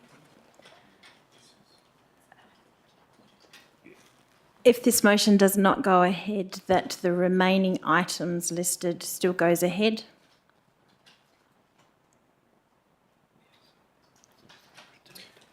Sorry, councillor, we're just going to need to clarify that. Sorry, councillor, just hang on. Could we just clarify what your foreshadowed motion is? Resort back to the original motion. We're currently on. Do you mean the motion moved by councillor Noonan or the original officer's recommendation? Moved by Councillor Noonan.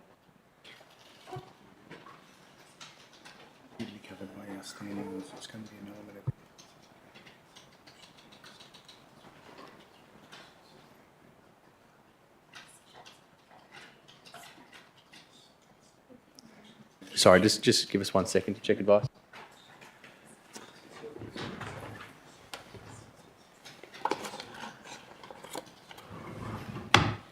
That's what you left out. Your amendment, your foreshadow motion. If skippings was taken out, then the remaining would go ahead. Still.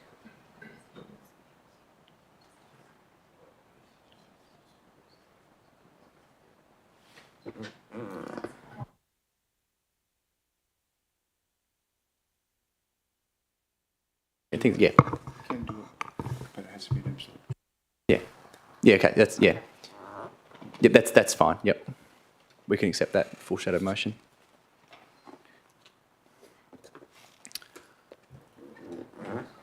All right.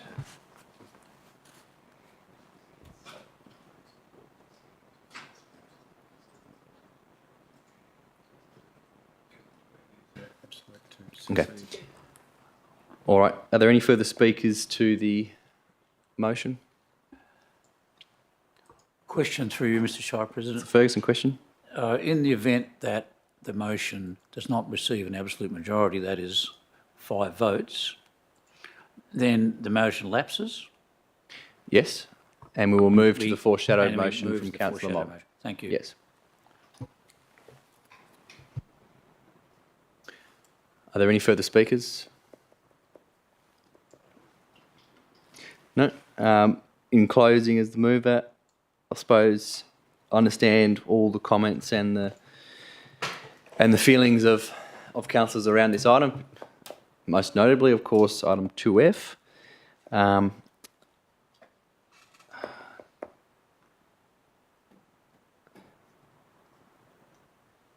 Look, I think I'll just leave it there rather than throw a few more barbs. All right, well, with that, I'll put it to the vote. Those in favour? And those against? And that is 4 votes to 3 votes, failing for absolute majority.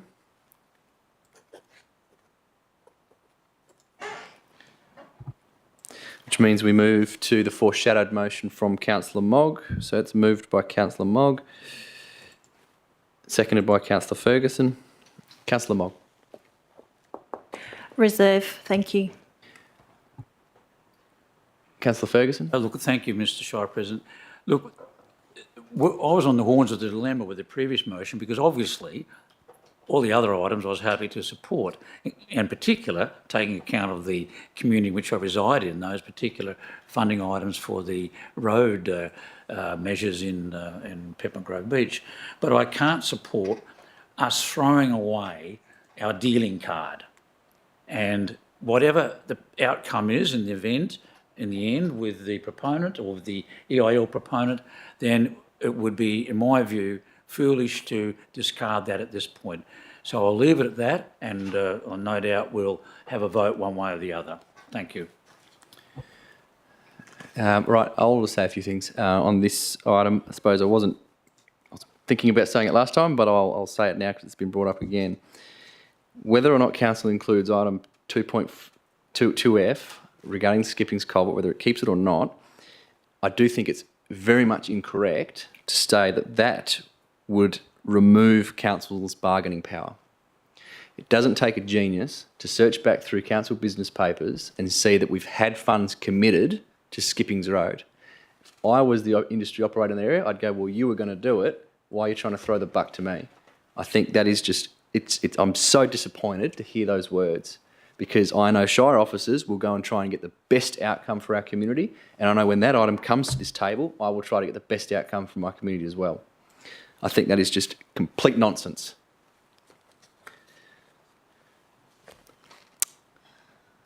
Are there any further speakers to this item? Councillor Terence-Roy. Can I foreshadow the original motion? Yes? Thank you.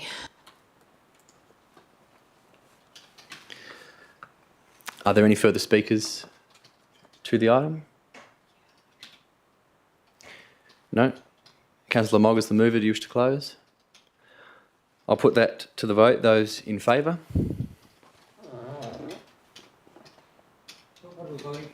You're voting for the foreshadowed motion from Councillor Mogg, which removes condition 2F. And those against? And that still lapses for failure of absolute majority.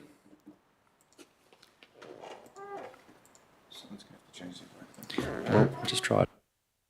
Move to the foreshadowed motion from Councillor Terence-Roy, which is the original officer's recommendation. Moved by Councillor Terence-Roy. Is there a seconder?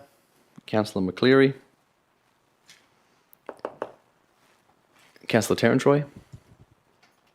I've said everything I can say on the matter. Councillor McCleary.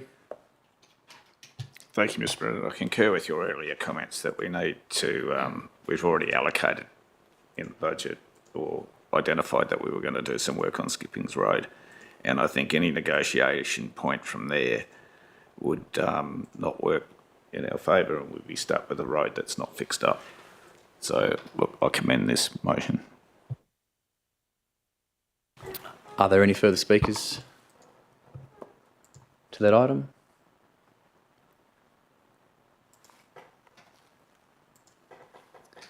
No? Councillor Terence-Roy, anything further? I'll put that to the vote. Those in favour? Those against? And that lapses 4-3, again for lack of absolute majority. There being no foreshadowed motion, we have to move on. I will adjourn the meeting for 5 minutes to allow myself to obtain advice.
All right, it being 9:16 p.m, I'll reconvene the meeting. We now move to item 16, new business of an urgent nature. Is there any business? Oh, sorry, yeah, thank you, Mr. Shire. Thank you, Mr. Shire President. I'd like to move that the item 15.3, the mid-year budget review, be removed as printed with the exception of item G, I think it is. Is it?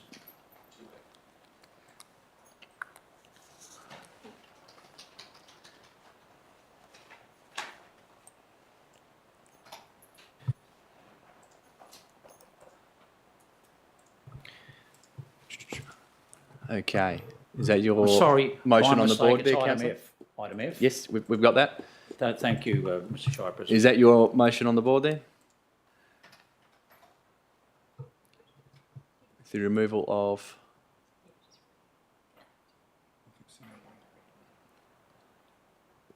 Well, we know it's the removal of item 2F. Is there a seconder for that item? Excuse me. Seconded, Councillor Noonan. Councillor Ferguson. No further comment, Mr. President. Councillor Noonan. Are there any speakers for or against the item? Is there anything further from the mover? I will put that to the vote. Those in favour? And those against? I'll do that again. Those in favour? And those against? And that is carried 6-1.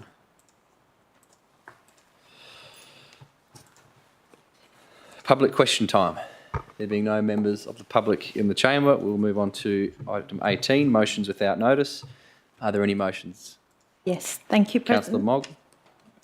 I'd like to move a motion 18 without notice that Council request the detailed silica report with chemical analysis done at 148 Skippings Road in request of resident Mrs. Penny David in her deputation and questions to Council tonight be made available to Mrs. David and the councillors as soon as possible.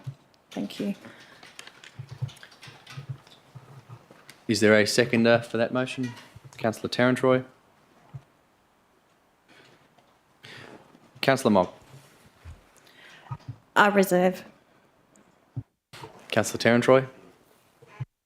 Just to say that my position on this is clear. Yes, the silica testing needs to be done and we should stop dragging our feet. Thank you. Are there any speakers for or against?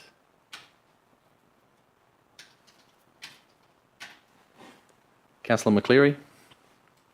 Yeah, just a question. I think the report that she was after was a silica matrix report, was the definition that she used. I did a bit of looking on the line while she was talking, but it's definitely a defined report.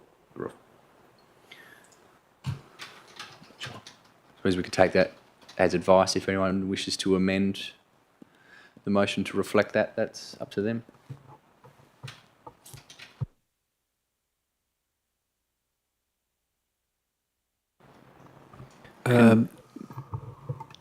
An observation, if I may. I believe what Councillor Mogg read out was the detailed silica report and chemical analysis. I believe that's what she said. Yeah. Yep. And so that would, I think that would answer that matrix. Apologies, I usually make sure it's on the board before I move on. I've jumped the gun a bit there, so I'll just hold it for a second and just ensure from the mover that that is the motion as intended when we get back to it. Councillor Mogg, can you just confirm that was the motion as you read on the board?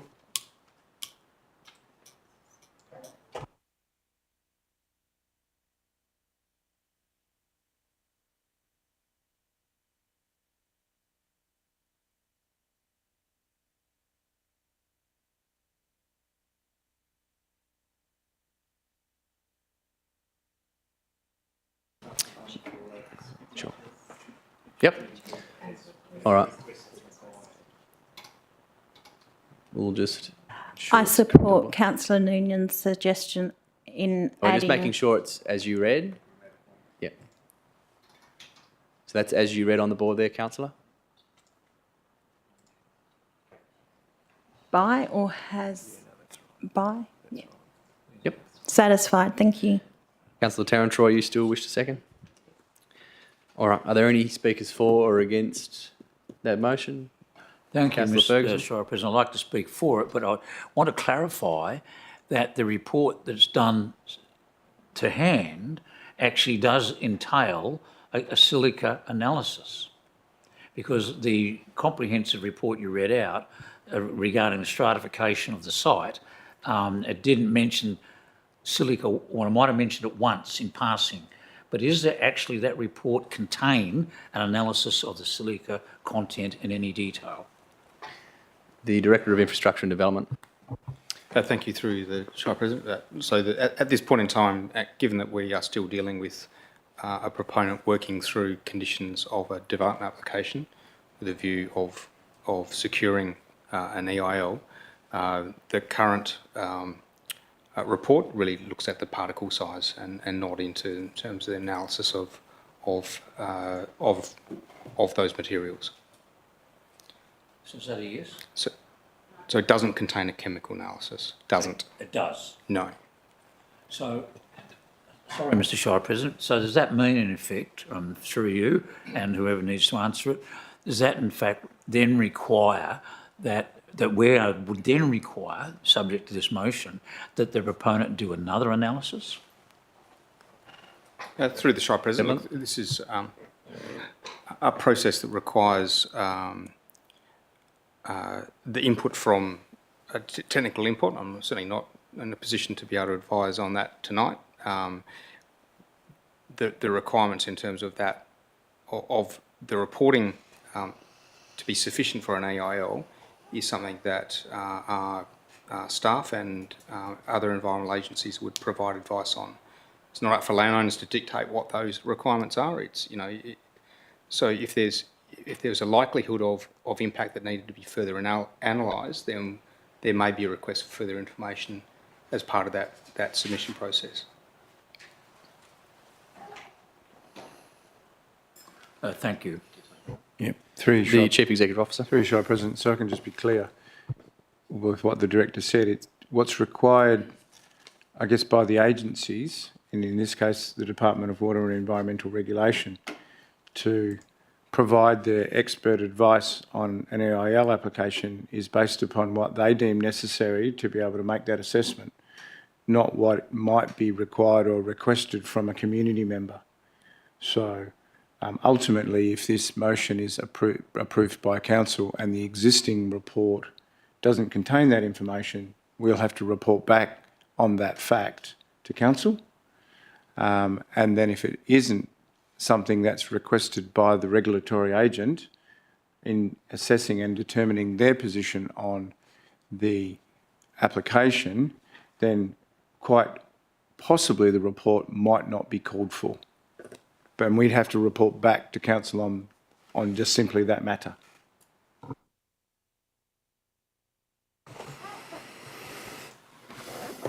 All right. Are there any further speakers to that item? Councillor Noonan. Thank you, Mr. President.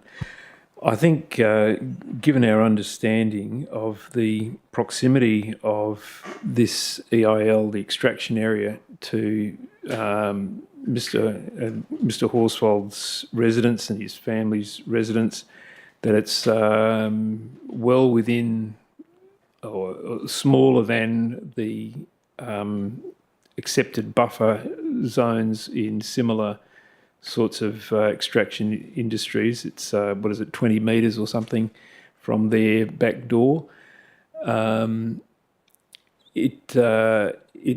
I think we are beholden to ensure that any health concerns or issues that might exist are properly examined before we go down that track of approving this EIL, and I think that the SAT would also want to see that. I certainly know that that the residents want to see that. And I think I'm mindful that we had Mrs. Costello in here in the chamber earlier this evening. Her husband, obviously, a victim of asbestosis. So we have a history in this country of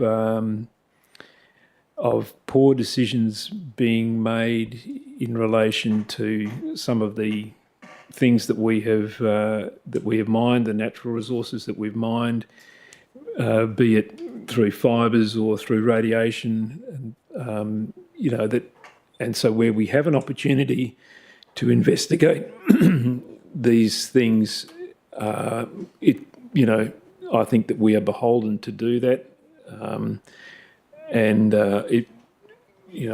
We shouldn't, it's not just about whether this is grey sand or yellow sand. We want to know what the chemical components, what the silicon content is, whether it's cancerous, to what extent it's going to be carried by the prevailing winds and so on and so forth. So I think we need this report before any contemplation of an EIL being established on that block goes ahead. Thank you. Are there any further speakers to the motion? Councillor McCleary, yep. I'm reading this motion and I'm thinking it's requesting the detailed silica report. Does that mean there's one being done? The Director of Infrastructure and Development? Or the CEO? I'll try and answer this question by providing the information that I know for sure, Councillor McCleary, and the Director might add. In requesting officers prepare the response that was given to Mrs. David tonight, that the Shire President read out, that had the sand profiles and the summary of particle sizes, was a summary of information provided by officers to answer that question. There was nothing in that summary that was provided by officers that gives me confidence to think that there's detailed silica composition within that report. It is likely that the report that we currently have does not contain the information that's being sought.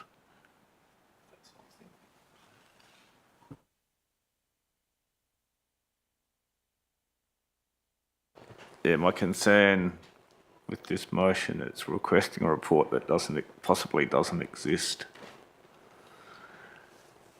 It's got a soil analysis report, which is what I heard came through. And that would have been from bore logs on the site and sifting and things like that. And reading a bit of a quick read on silica analysis report, there's a bit of a chemical analysis and a whole lot of processes there. I'm not sure how we get this report. That's my concern. I'm okay with an attempt at it, but I don't know where we're heading with it and whether it fits into the EIL obligations. The only way I can think where it might work is if it comes under the Workplace Health and Safety Act, of them extracting something that might be injurious to, so that has the possibility to affect workers on the site.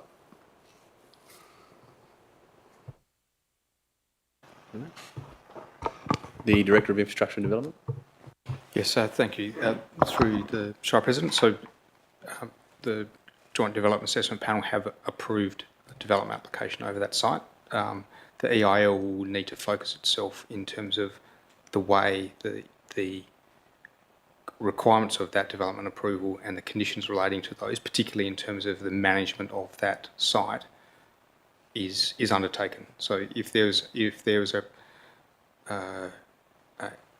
a concern over an element of that needs to be managed, then an analysis of what that risk may be, and then a management response is part of that EIL process. In terms of the request made, it would be a request of the applicant. in respect to a perceived impact on them. So it's something that we will certainly have discussion with the applicants as part of their working of the EIL process. But it's it's a resolution in response to management is effectively what we're talking about. I certainly don't see that this issue was something that would then go back and threaten the validity of that DAP approval. So council would be considering how we manage the site as opposed to whether the proposal was actually right on that site. I think that matter has already been determined by the DAP. It's just around how the land is managed.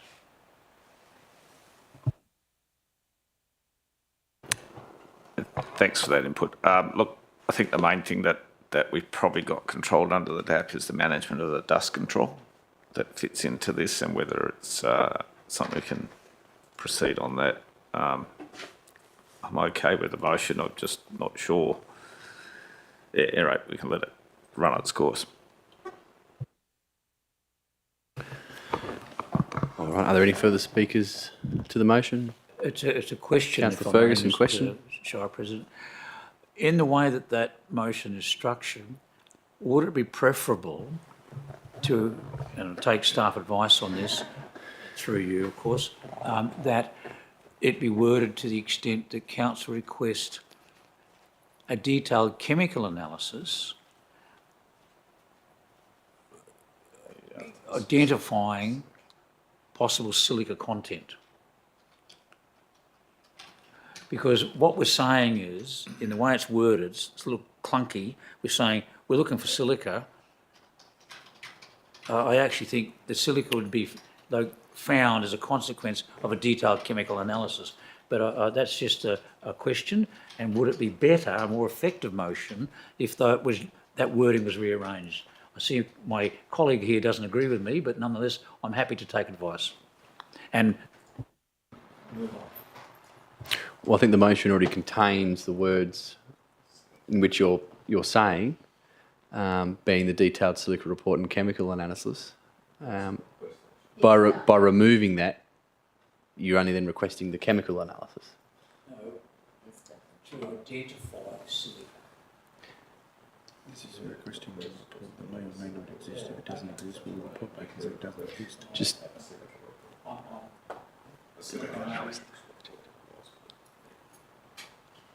suppose probably the issue is probably just the word "the," because that might imply it's a report that already exists. It might not. Whereas you could request a detailed, which is make one. The third word's probably the issue there is you're requesting the detailed report, which it may not exist. If you want a report generated, you replace the to a. Oh, I give up. So, if someone...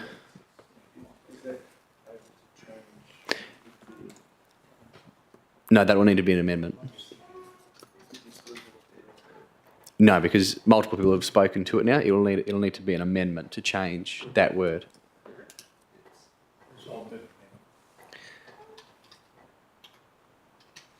Councillor Ferguson, amendment. Remove the word detailed. Just the, and replace it with a. With what? The letter A. Yes. Yes. Yep. Thank you. I think that's your intention. Yes. Yes. I want to go home. And what's sorry?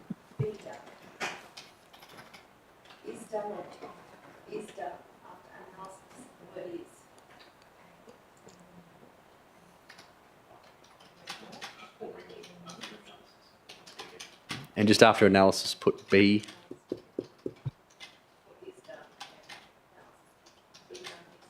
There's a bit of talking going on outside of the format here.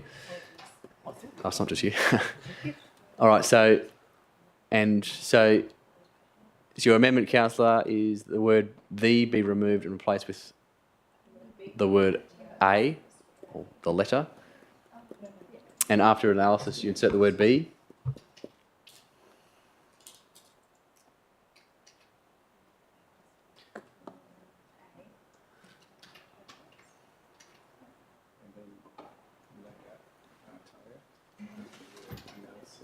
Just hang on, we'll get it on the board.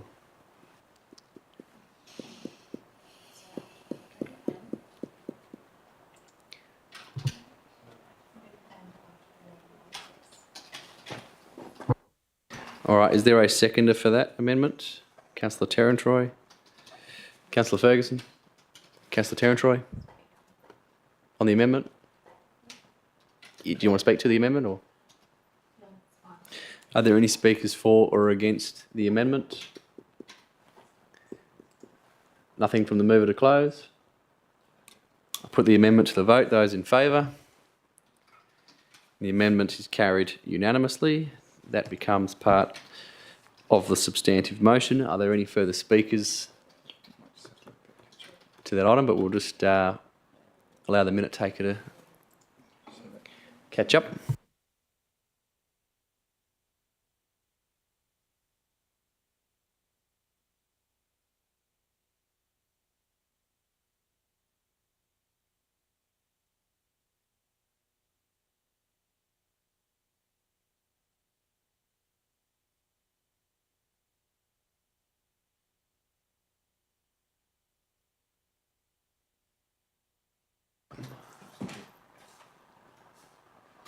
All right, if everyone's clear on that now, are there any further speakers to the motion? No? Councillor Mogg, do you wish to close? I'd just like to thank the input into this motion, because interpretation is key, and I'm pleased that it's been grammatically corrected. Thank you. And with that, I'll put it to the vote. Those in favour? That's carried unanimously. Item 19, notices for motion for consideration at the next ordinary meeting of the council. If there's none, we'll move on to item 20, items for consideration behind closed doors. There was one moved there, which is item 13.4, the training request diploma of local government. Councillor Mogg has declared in a financial interest and will leave the room.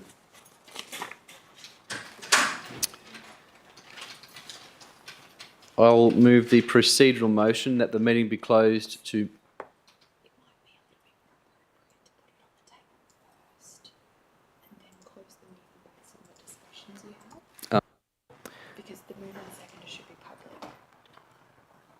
Yep, all right, I'll take your advice on that. All right, I'll move the motion. Is there a seconder to it?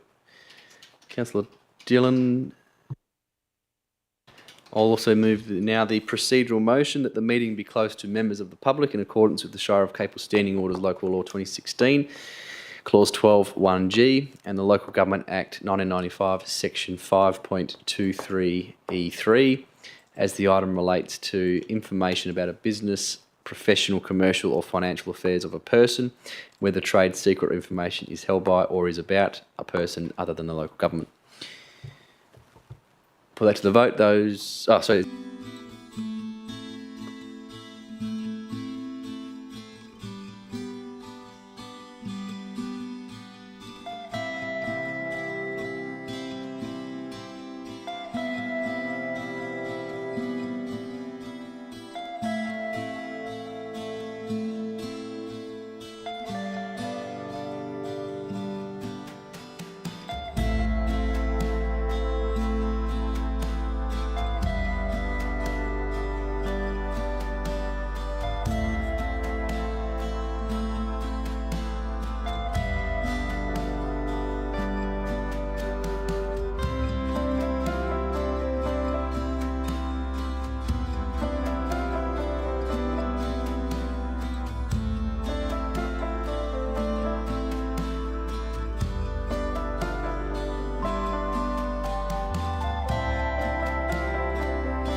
Councillor Dillon is the seconder. Wish to speak? Are there any speakers furthermore to the item?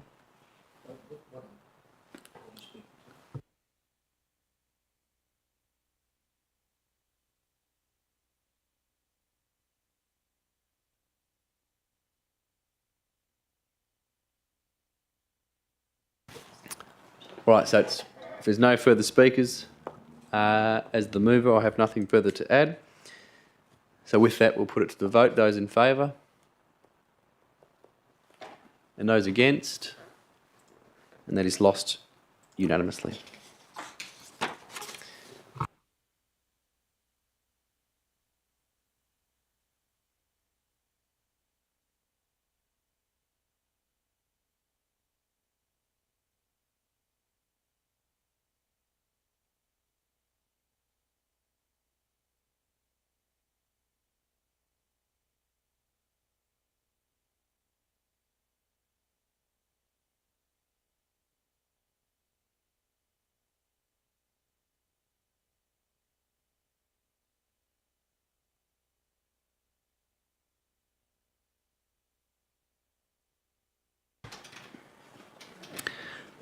All right, there being no further business on the agenda this evening, I'll declare the meeting closed at 10:05 p.m.